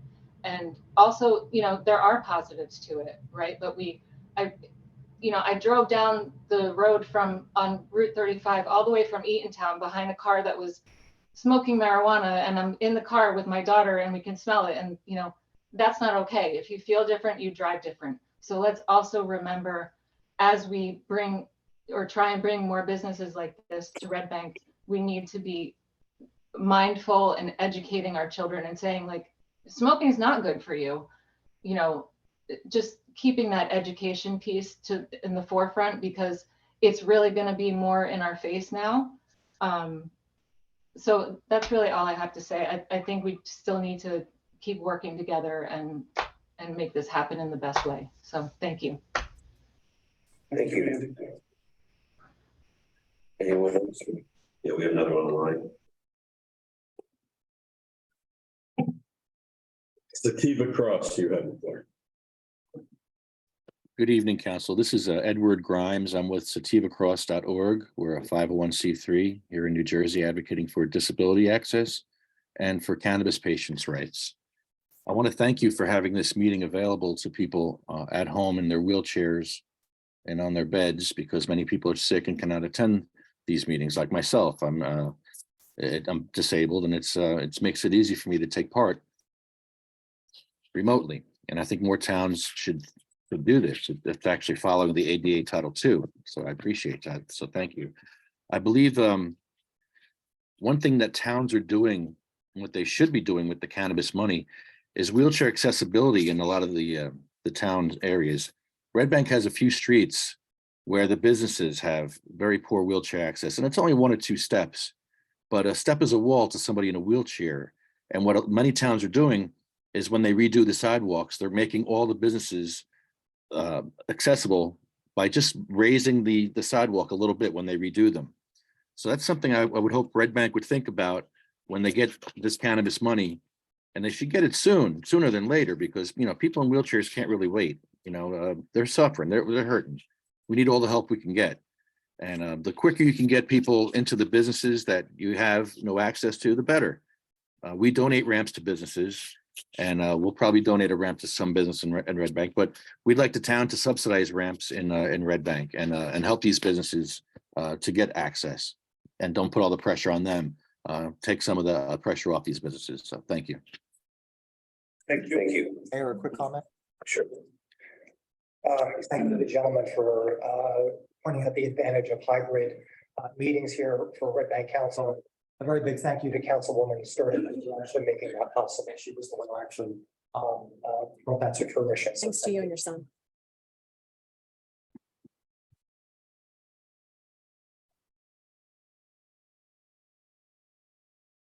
Good evening, Council, Mayor. My name is Greg Land.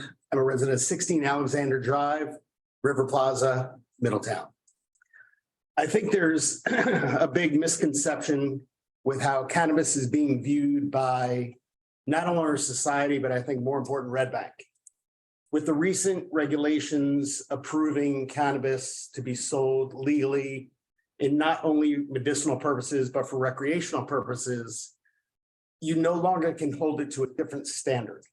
It can't be viewed upon as the devil's tea as it was once years ago. Being used medicinally and now being able to be sold recreational legally should put us on the same footing as a liquor store. The regulations, the laws, the distances from schools and so forth should be on common footing. With regards to giving back, I don't know if the crowd does or doesn't know, but part of the taxation that we as establishments provide is 2% of revenue. So whatever our revenue is, we are donating or giving money back to the town. In addition, I am part of a sustainability company, and one of our initiatives is cannabis. So we are looking for ways to make the industry from the retail and manufacturing side more sustainable, to be able to, again, donate monies back to the town, provide different opportunities for sustainability issues to be certified. So again, we're looking to do things different than some of the big box stores. We are locals who look to put a local flavor in Red Bank. And we just, again, we want your consideration in the effort that we're putting forth, as well as the time and the energy. And we appreciate, again, what you're doing in this uncharted territory. So on behalf of me and my partners, female-owned business, we appreciate everything you're doing. Thank you. Anyone else for the public comment? You're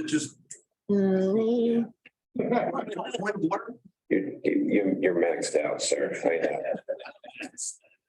Anyone else have a public comment? No, right, motion to close the public. Can I have a motion to close the public comment? So moved. Have a second? All in favor? Aye. All right. Council, let's discuss. Mayor, I have a comment. So I would like to suggest an adjustment to the streets or addresses that we have to include 80 Rector in the ordinance, because when we originally, chose those streets and et cetera, we clearly intended for that area to be included for the reasons that we did, which is accessibility, minimal impact on traffic. And I think that that property location falls in line with what we had originally intended to designate as areas for this business. Mayor, if I may, I agree with John. I think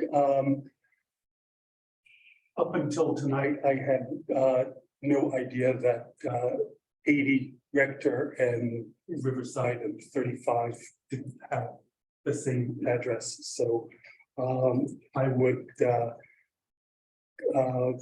also like to make an adjustment. I know this is on for introduction tonight, but if we have to go back and make modification or a correction, I guess maybe Jack could shed some light on that for us.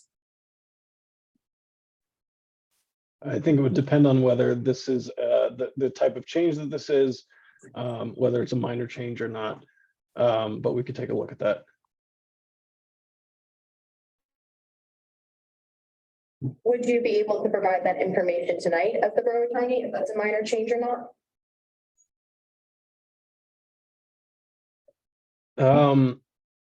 I would get back to the board on that. We'll take a look at it and get back to the board.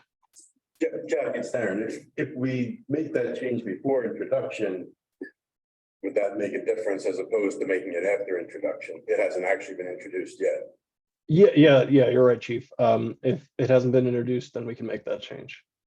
So we could make that change and then introduce if that's what the council wants to do. All right. Tonight. Exactly, yes, if that's what the council wants to do. Thank you. Is there a reason? What was the reasoning that the I'll call it the Welsh Farms property, for lack of a better word, on the east side over by the hospital? Is there a reason that was removed from the original? It was originally permitted and then it got cut out during this ordinance. Sean has said it was an oversight. I'm wondering if there was another reason that property is not being included. I think that property, I think that property now falls within the 500 feet of the church. Oh, right, because the next door neighbors. We have a lot of churches. There's also a daycare center, my understanding, over in the hospital that was prevented it. We did consider it. We absolutely did. And someone brought this up before. Is there a map included in this introduced ordinance?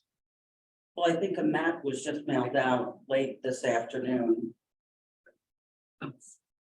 So, no, it was emailed out by Sean. I don't know if it went to the full council or not. I know I just got it late this afternoon. I didn't So receive it. I haven't seen it either. That was left to our borough engineer to put that together. I don't make maps, I don't draw maps. And that's what we pay him to do, and I haven't seen it either. I know he was working on it. Are you comfortable introducing this ordinance without a map attached? I am. I know there was so much confusion initially with the map in particular. I'm afraid that we're setting ourselves up for the same confusion by not including the visual of the map in the ordinance. Well, I think, Mayor, if I may, because this particular ordinance is more geographically specific by naming the streets and areas between streets. It's a lot more specific than what we originally introduced. And Darren, can you clarify that on the first ordinance, was the map included or was it not? That's a very good question. I know it was referenced many times on some copies. I've seen it included on, as somebody mentioned tonight, on printed copies. I've seen it there, and on electronic copies I haven't. So I couldn't say definitively as we said. It's ambiguous. Because the map, just for the record, for those people who didn't get it on council, it was an exclusionary map. So it showed today, the map that went out today from Shauna showed where the 500-foot distances are, the 1,000-foot distances. It didn't highlight the streets that are being included. It just showed where it would be excluded because of the distances, the 500 feet from the churches, 1,000 feet from the school, and so on. and I would say just because it just came out that needs to be validated because we don't want to have the same issue that we had with the first ordinance in 21 where it wasn't right. So to Councilman Zipprich's point, we have the specifics in here, unlike that ordinance. So the map is more of a nice to have. It is something that the borough needs anyway. It needed to have an updated map of all the school locations and parks and so forth. Is there any you have all the sections of distances from, school, youth center, swimming pool. And then it lists streets specifically. Is there any conflict between those two? In other words, with the streets you list, do any of the addresses that might be on those streets, are they superseded by the fact that there now have to be 1,000 feet from a school, for example? Not to my knowledge, and again, we went over this with a fine tooth comb with Shauna, with our engineer, with our attorney. And that is one of the reasons why, Canopy Crossroads was here tonight, who had a spot on West Street, that West Street is now removed, because when we had West Street in and we found out that it was in 1,000 feet of the charter school, well, then we have to exclude it. It can't be both. So we're, like, for example, you have, Bridge Avenue between Riverside Avenue and Monmouth Street, for sure that, because I feel like that was in the original, not the original, that same address was in the amended ordinance. And that feels like specifically the area where the charter school parents were upset that it was falling within 1,000 feet. No, that was West Street. That was just West Street? Okay, it wasn't up on Bridge. Okay. Mayor, just to be clear, I'm looking at the map as we're speaking, and there are, it looks like 2 properties on Bridge Avenue that do fall in the excluded zone that are north of Monmouth Street. That answers your question. So That fall within the excluded zone. Right. Okay, so they are within 1,000 feet. It looks like it's within 1,000 feet of this charter school, right? 2 properties, possibly 3 properties. But does it go through it? It goes through each property. Right. what are those properties now? Well, I'm looking at a tax map, so it's a little tough to tell, but it's basically, I believe it's the old, I date myself, but I believe it's the old saddle shop, the brick building just north of the train tracks there on the right-hand side on what would be the east side of the street. And Yeah, the Cajun shop used to be the saddle shop. okay, yes, that Yep, one. Reservation Building. And then it looks like part of a lot that probably is the Two River Theater property now, that the Two River Theater now covers several lots that used to be individual lots. It looks like one of those lots. And maybe the corner of a third lot, also the Two River Theater.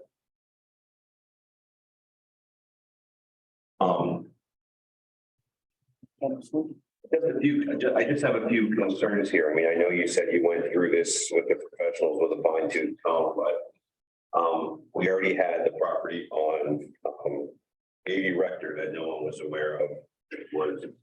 We thought it was fronting on Riverside. Now we have a couple properties on Bridge that are also falling within 1,000 feet.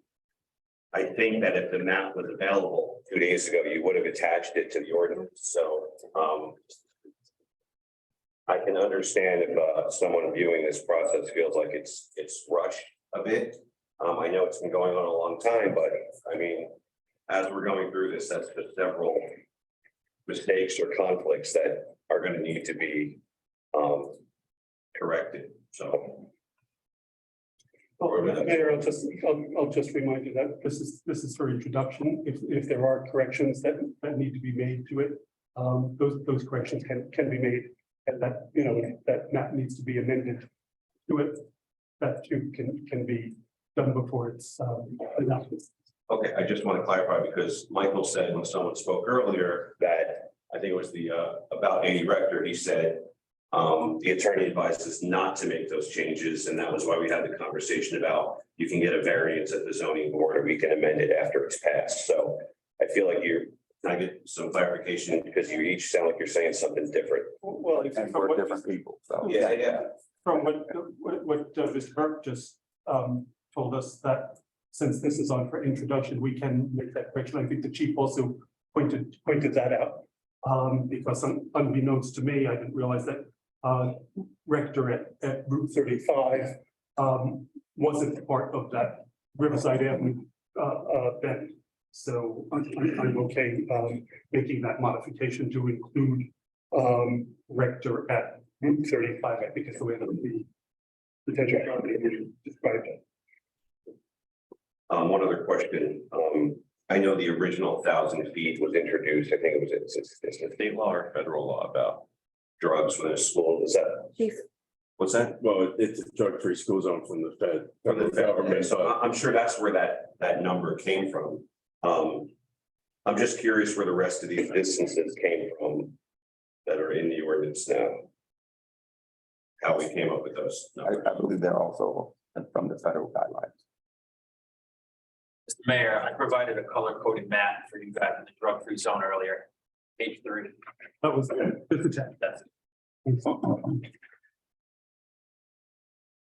So those are also the federal, so the federal provides the. Right out areas. No, yeah, I understand, but no, I'm just curious about the distances, 1,000 feet from the school, 500 from parks, house of worship, daycare. 100 feet of public or private use centers, swimming pools or video arcade, 250-foot radius from any retail cannabis business. That last one is certainly not part of the federal. No, it was also looking at other towns' ordinances and also what would be reasonable within Red Bank and what we were hearing from the parents and the residents as far as not want. So you have the state, which had the drug-free zone, right, for the schools. Yes. But nobody wants it next to a house of worship, and nobody wants it next to a park. So there's other. So that's where the other recommendations came from. Thank you. So, I mean, the state was just the drug-free school zone. right. Right. But then, did you guys look around and be like, nobody wants this next to a house of worship? Is that kind of, I mean, I don't think that I liked your first answer about we looked at other municipalities, but I'm a little more concerned with, I mean, come on, nobody wants this. Are you okay with it? The worship.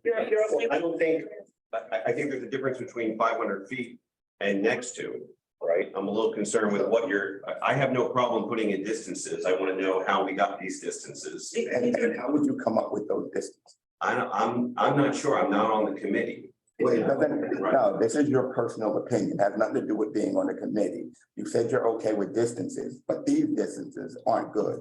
So what distances do you want to see? But first of all, I didn't say they weren't good. I'm a little concerned that they were arbitrary. I just wanted to know how those They're distances not were set. arbitrary, Mayor. I mean, everybody on council, whether they were part of the committee or not, had plenty of time to do their own investigation, research, talk to the public, talk to the residents, and come up with recommendations that they could have made at many previous council meetings. And we heard nothing. Picked arbitrarily? No, they're not Hey, guys. arbitrary, and it's, Guys, we're just, please, you're delaying things if you're adding commentary, so. So what are your differences and how are you going to come up with?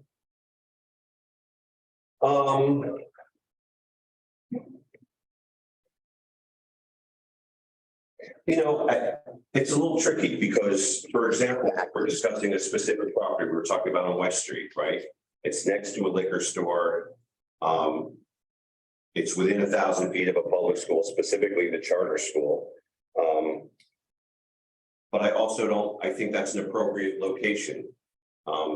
So I'm not quite sure if distances is the solution or whether it's specific zones. To me, this is the first I'm seeing these numbers. So again, that's why I was saying this combined with the other mistakes that we found. I'm just thinking that maybe this wasn't as carefully thought through as you intended to. I'm not denying that you put a lot of time into it. I mean, you clearly it's, you put time into, but I'm just not sure it's quite ready to be introduced. So I'll ask you again, Mayor. Right. What are your differences, if any, and how did you arrive at those? Yeah, again, I haven't, I'm seeing this for the first time, so it's not like I came in with a prepared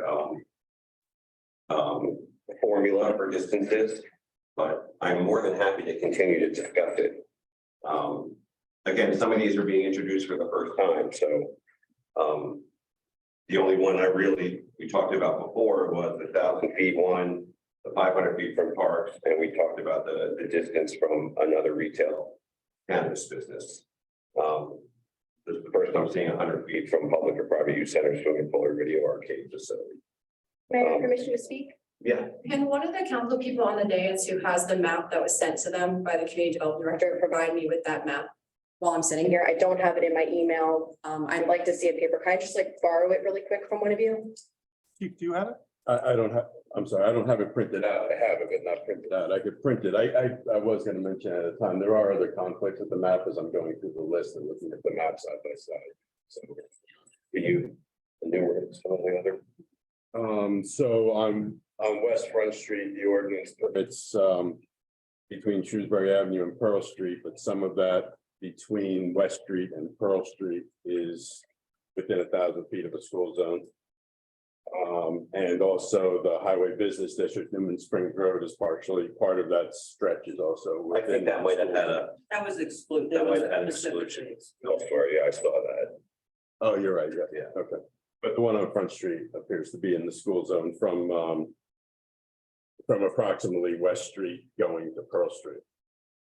I'm still asking if I could just see it anyways. So those properties that would fall within Thank would you. be excluded. So that's constricting is what you're saying? Well, it restricts it in part of those areas.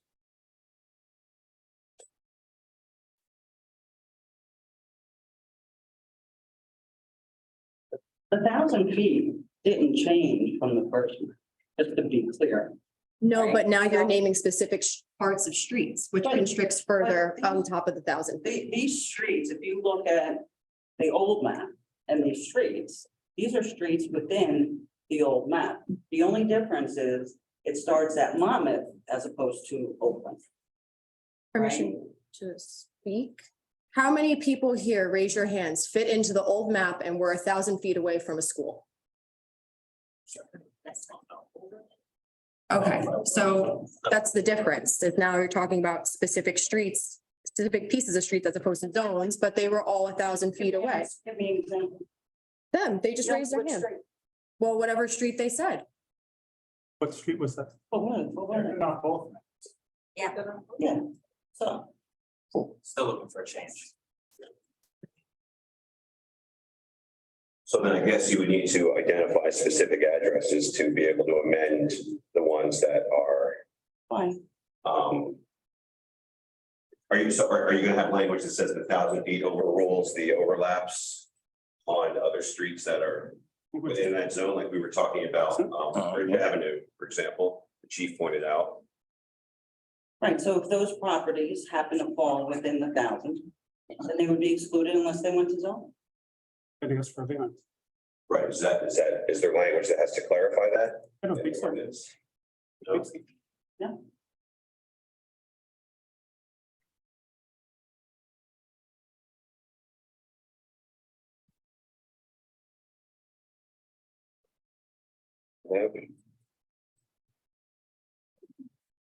One other question too, I'm sorry, one other one. I think we should maybe consider removing having a council person on the cannabis review board. I saw an original one that had a council person and a mayor, and then it was reduced to a council person, but it seems that maybe that should be a decision that is just left to the professionals for final approval. Well, I'm glad you brought that up, Mayor, because I had a conversation with some folks who have been through the same exercise, including folks in Jersey City, where when they described what the makeup of their review boards were, it always included a member of council to be the liaison to the full mayor and council. And that was something that they felt was critically important in order to make the municipal review board subject to the mayor and council's review, and having the department officials who oversee the areas of law enforcement, code enforcement, and planning and zoning. I think you want a public representative on that board. You need somebody to be able to bring it back to the governing body. I mean, in absence of that review board, it would have been going in front of the full governing body. Is that correct? Yes, it would have, but this takes the politics out of it, if you will. Because what it does is it removes the governing body from what all of the machinations that we've been through. And it includes law enforcement, code enforcement, and planning and zoning, along with a liaison from the governing body, which sort of balances the equation, because then you get the professional input that you need, and you remove it from the political side of the discussion. Yeah.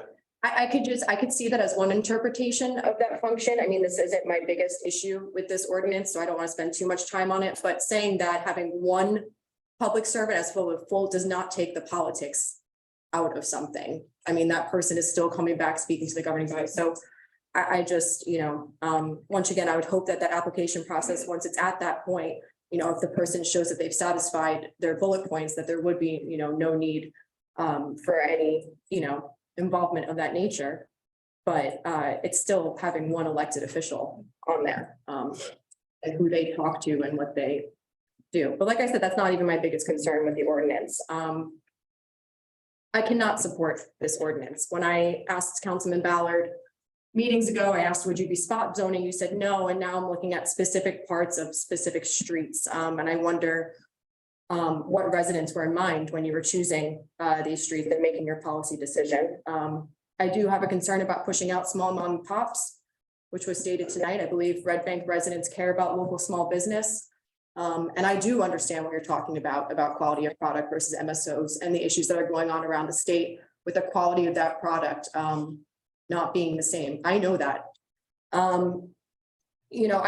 don't know what residents were in mind in taking that. I believe our residents care about social equity. I believe they would want to support female-owned small businesses. I was happy to hear that you're open to the rector place one and changing that before introduction. I'm very happy to hear that, because that's the type of positive things we want to see come out of the support for things like this. And, environmental radiation, things of that nature, the location, great. But I cannot support specific streets, small pieces of streets, the spot zoning involved on this. And I just want to say, I speak with a lot of residents, and 70% of our residents voted to legalize. 70%. I have a kid. My kid's gonna be 9. He goes to the public school. I have those conversations with him in my home about don't trust anything and any happy packaging. These are conversations everybody needs to have. But I also want to say to anybody who's gonna be opening a business in our town, and I already see that that. You're all sitting here shaking your head like, yes, we know this is our responsibility. It is going to be your responsibility to create those connections in our community, to make sure that education is happening. And I know that you'd want the same thing for your kids. So I do understand that. But it's just simple. I can't support the spot zoning. I don't think it's right. So just based on that, I know you're going to move forward, but I just wanted to share my piece. Thank you. Thank you, Councilwoman Mayor, if I may. I attended a seminar that was presented by the I'm trying to not call them freeholders, but the county commissioners from Passaic County, along with Shawna Ebanks the other day, and they provided us with a PowerPoint presentation, one of which included the cannabis ordinance checklist. And one of the items on the checklist is location restrictions. It says a certain distance from daycare, preschool, schools, colleges, university, boards of education, houses of worship, drug and alcohol treatment centers, public park, library, public building, residential zones, redevelopment zones, etc.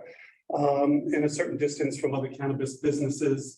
And then it talks about how you explain exactly how to measure those distances, whether it's walking from door to door, or whether you have a surveyor come in and geographically determine those distances. And then, of course, once you get through all of that, then the inspections are done by the town clerk, the town health official, zoning official, police and fire department, etc.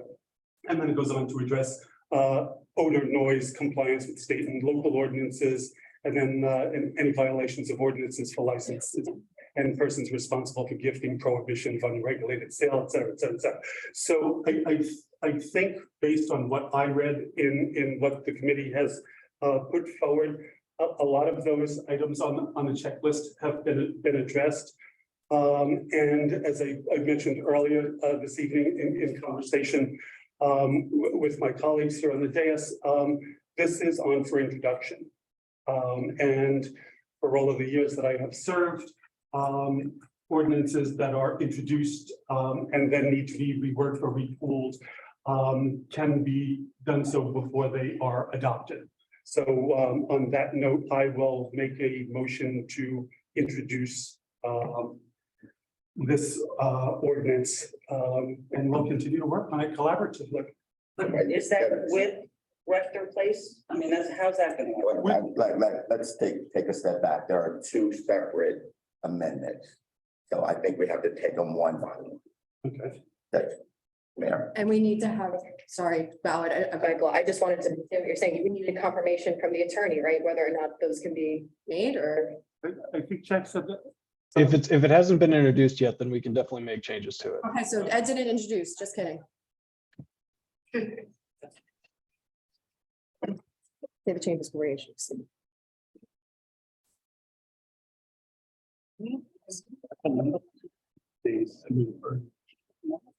Rector. No, we don't.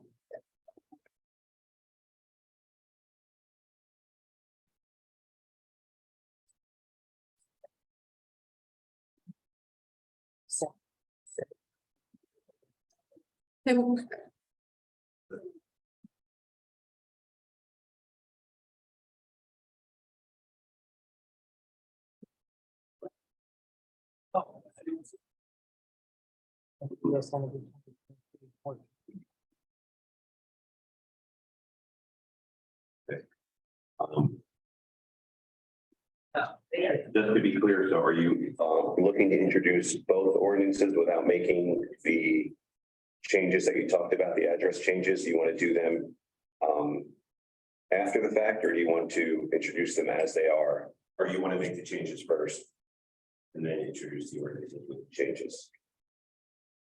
I think they have to make the changes before we introduce. The changes have to be part of the introduction. Okay.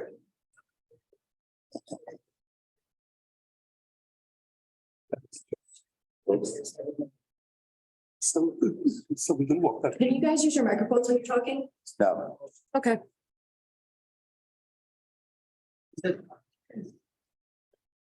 Are you talking to them? Right. I mean, it's a public meeting. There's a lot of talking going on. Are you talking to the mayor and the clerk? I'm just trying to clarify the order of how it happened, so it's done properly. My recommendation, Mayor, is that since we have this in writing and this has been provided to the public in writing, my recommendation, even though this has not been introduced as yet, I think you should do, again, Jack, correct me if I'm wrong, but I think you should make a motion to make the amendment to the draft for introduction and get that passed prior before you introduce the First, making a motion to amend. Okay. So it's, I agree with that. Yes. okay. Okay. So you want to provide me with a specific written, I mean, I just, It's not within Ballard, whoever's introducing would, or the amendment would state it. right.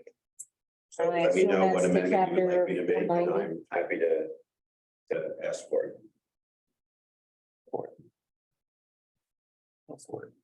I didn't bring it up. I would support it, but I didn't bring it up. Okay. I stated my case earlier. Okay. So, hold on. So let's do 490. So geographic. Riverside Avenue. So then which? Well, So which one would be the first one, I believe, because that's the one that has the listings. Gonna be. So if you want to make an amendment, Can't you just say 8? Just added an additional line item of 80 Rector Place, just specifically named. Do I have to write? No, it's, to that point, I'm not sure whether it should say Riverside Avenue between Ridge and Pearl, or whether it should say, you know, the southerly boundary of Route 35. If I may, Councilman, Rector Place is not Route 35, so you wouldn't be covering that property. Even though it's on the corner, as the gentleman pointed out, it's actually 80 Rector Place, which is not part of Highway 35.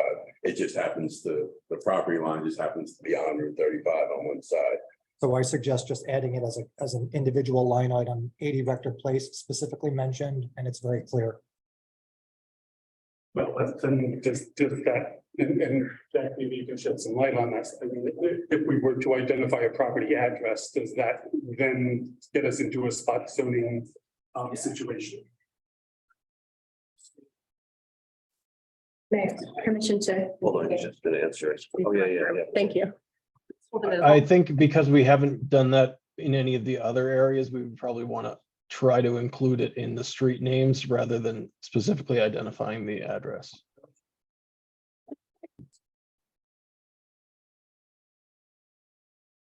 Okay, so then. So we need to, I'm just trying to understand that, Jack. So we would need to identify it by street name? Is that what you said? Yeah, either, I guess it's Riverside Avenue is the portion, so we could change that to somehow include the beginning of Rector Place. So it's a giant intersection. There's 1, 2, 3, actually 4 roads that intersect there. So maybe we need to clarify this a little further from a legal standpoint, and I'll walk that portion back then.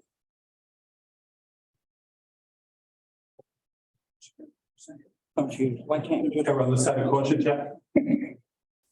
I apologize. What was the second question? I said, should I err on the side of caution? Yeah, I would do that. Thank you.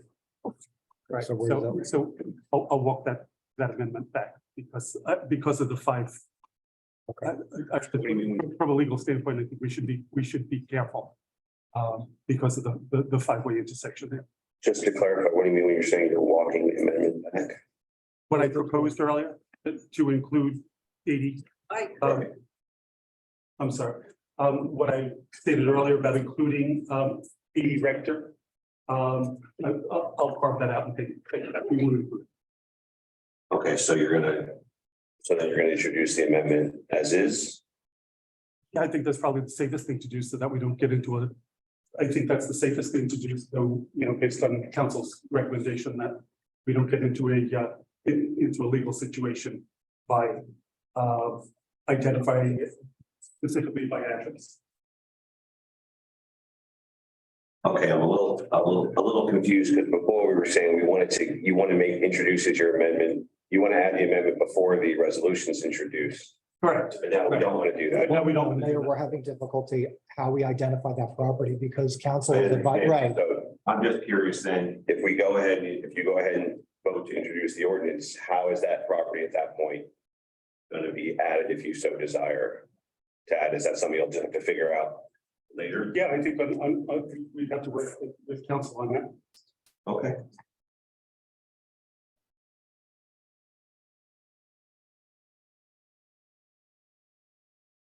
So does anyone have you're going to go ahead and make a motion? Mayor, permission to speak? Sure. Borough Attorney, just for clarification, once there's an introduction in a second, then it opens it up for people on the days to comment again before a vote is taken? Yes, that's right, Councilwoman. Okay, thank you. So I just want clarification on which one of the 2 ordinances we're moving first and what is the official number? Ordinance number 2023-13 is an ordinance amending chapter 490. And that's the one we're moving first. That's the one before us right now, Madam Clerk. That's it. I make a motion to move Ordinance 2023-13. Seconded. Roll call vote. Oh, yeah, well, I'm sorry, before we do that, discussion on that. No. So this is the one that has the street specifically named in it. Yes. I just want to reiterate again, I don't know what residents were in mind when picking Allen Place or these streets. What's the point of picking smaller parts of streets? But based off the Wild West of cannabis, we sitting here, we still don't have a single dispensary open. So, you know, the fear mongering over the fact that this was out of control in some way, you know, is politics at its worst. No. I'm gonna vote no. Anyone else have anything to add? Yes, I do that. I know you keep alluding to some kind of nefarious deal with the resident to put in certain streets and not include certain streets. Again, we picked these areas of town and these streets because they were in a business residential area in our HB zones. It was easy access for anyone who wanted to come into Red Bank and participate in cannabis sales. And they didn't have to drive throughout town, clogging up our streets, not knowing where to go to find these cannabis locations. Oh, man.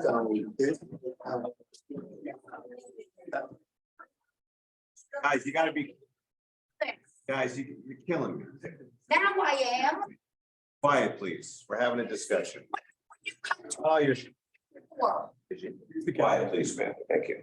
Oh, no, he didn't.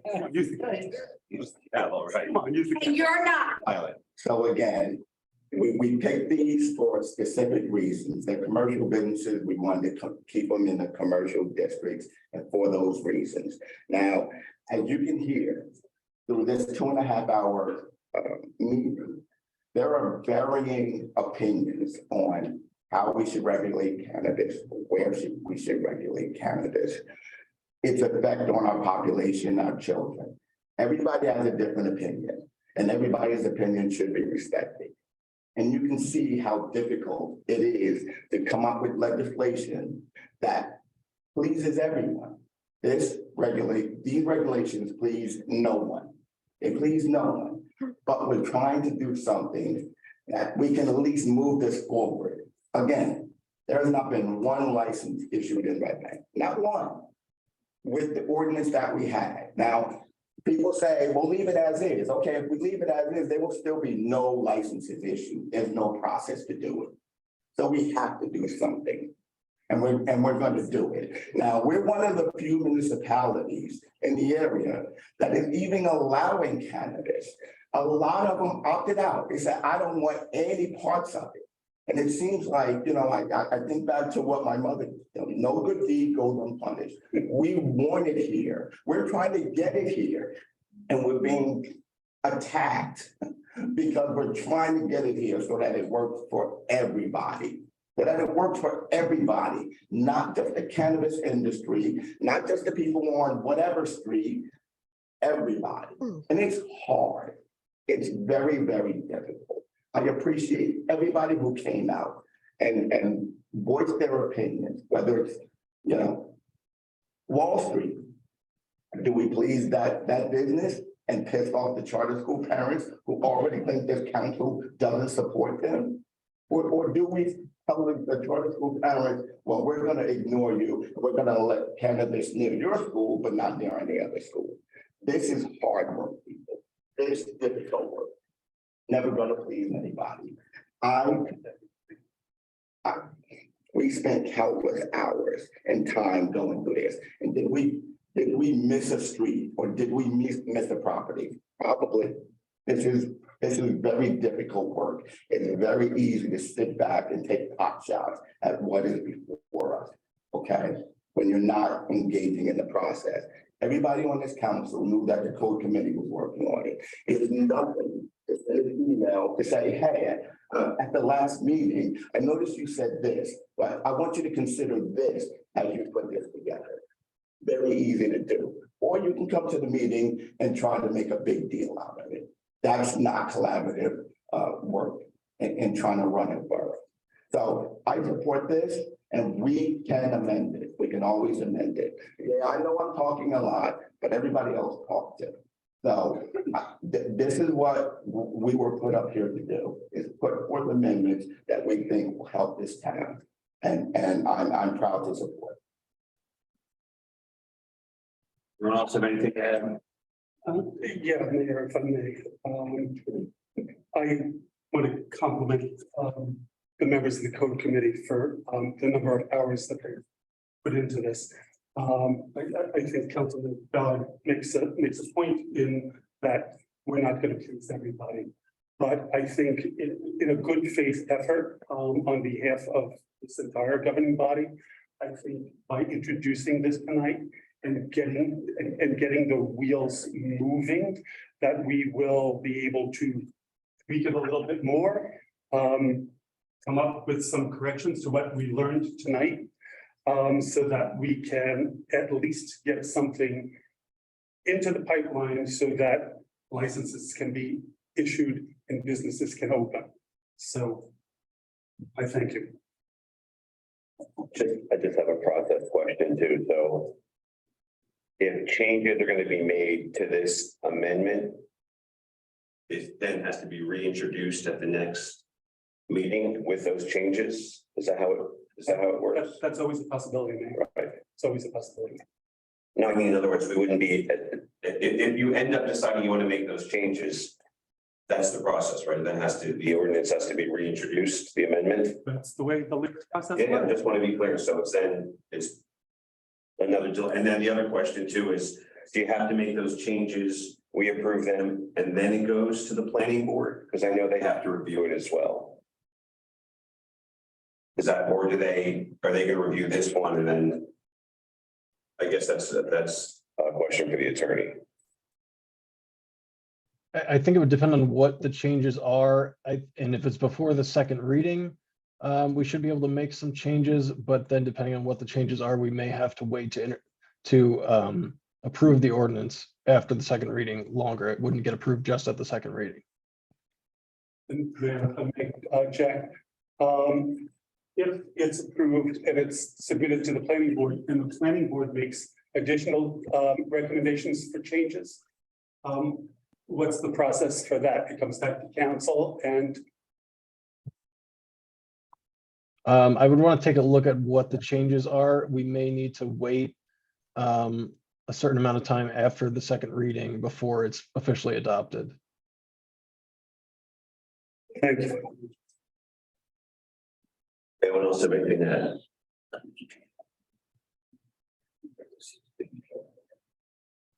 Councilmember Jackson, Yes. Councilmember Morandi, Yes. Councilmember Sturdivant, Yes. Councilmember Trigiano, Strong no. Councilmember Ballard, Strong yes. and Councilmember Ziprich. Yes. Passes on introduction. And then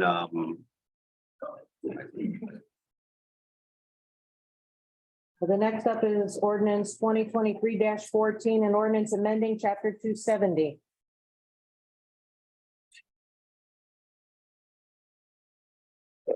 motion to approve. A second. Second. Any discussion on this ordinance?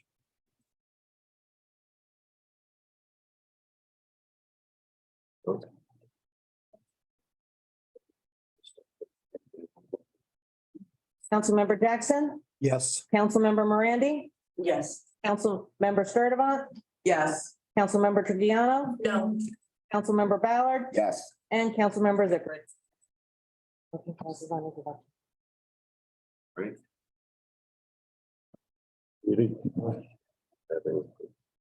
Adoption days. The litigation bank. Well, the adoption date for the one, we can have it for April 6th. The earliest either can be The public hearing is April 26th. The planning board ordinance requires a review by the planning board. They have 30 days. They don't necessarily have to take 30 days, but they do have 30. Laura, could you say that again, please? The planning board has 30 days? Use the mic so that people at home can hear. Yeah. Okay. My apologies. So the ordinances the earliest that they could be scheduled for public hearing would be April 26th. Correct? Yes, that's correct. The ordinance 2023-14. It is subject to the planning board's review. They do have 30 days to review it. However, they may not take that much time. So if they were to have a meeting and get back to the council prior to the 26th, then we can have the public hearing and the adoption scheduled for April 26th. Right, got it? We have a need for executive session. I'm sorry, didn't talk about that. So why is it so long for introduction to adoption? For these ordinances, I know the planning board because they have to weigh in, but Because there has to be a certain amount of time for us to hold the public hearing. And the public hearing has to be advertised at least 10 days prior to the public hearing. okay, so we just introduced on the 29th of March. Could we have the adoption for at least the licenses on the 12th?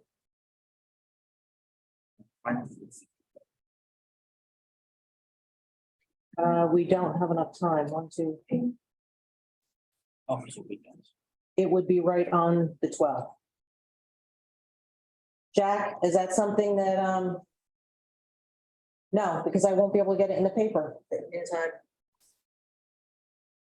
This isn't a situation where I just have to notify the papers. It actually has to be published. So there won't be enough days. So we did it, I'm sorry, if you did it tomorrow, that wouldn't be enough days. I could reach out to the papers tomorrow, but they won't put it in tomorrow's edition.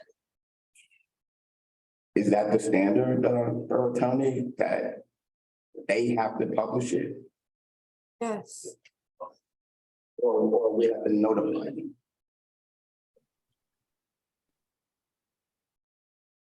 Who knows?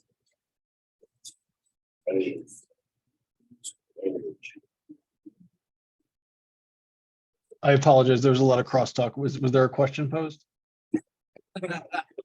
Yes, the borough clerk has stated that there has to be a certain amount of time between introduction and adoption. And it's driven by the publication of the notice of the adoption meeting. And correct me if I'm wrong, Laura, you said 10 days. Correct. But the 10 days is counted from when the newspaper publishes, not when the borough notifies. Is that correct? Looking at the statute, the 10 days is final passage thereof shall be at least 10 days after the first reading. And it needs to be published in its entirety at least once and circulated after the first reading. So I don't think the 10 days necessarily goes from when it's published, it's from when it's first read. But it would need to be published before it's read a second time. Understood. Thank you. Great.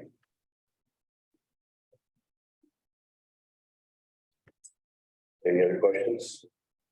No? Yeah, so when is the adoption date? Oh, boy.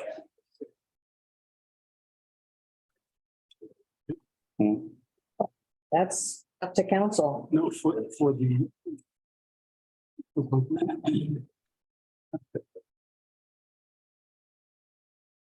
That would be for ordinance 13. For chapter 490. And that's go to the planning board, doesn't it? Right. Licensing part doesn't have to go through any other. The licensing part doesn't have to go through any other board, so there's no reason why we can't deal with that adoption on the 12th.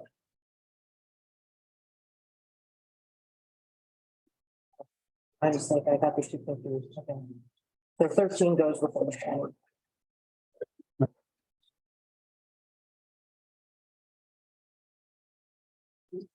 To notify the papers tomorrow if you want to have it on for the 12th.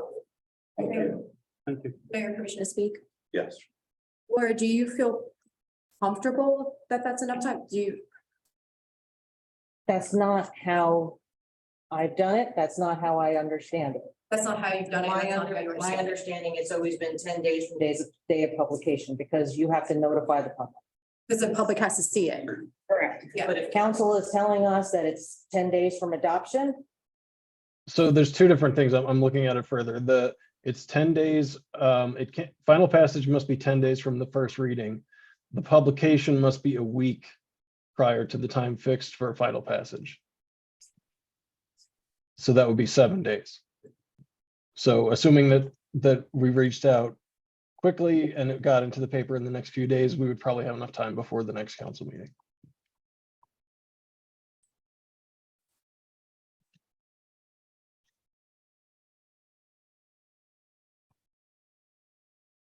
Ballard, is there a reason for expediting this? We can't do that. You can't. We can't do that, sorry. Even though you were ready to answer. if I can get it published by the third latest, then that would fulfill the 7 days. Anyone else have anything to add? No, can I have a motion to adjourn? So moved. Have a second? Favor? Aye. Have a good night. Adjourn. Good night, everybody. Everyone. Thanks, everyone. You have to speak.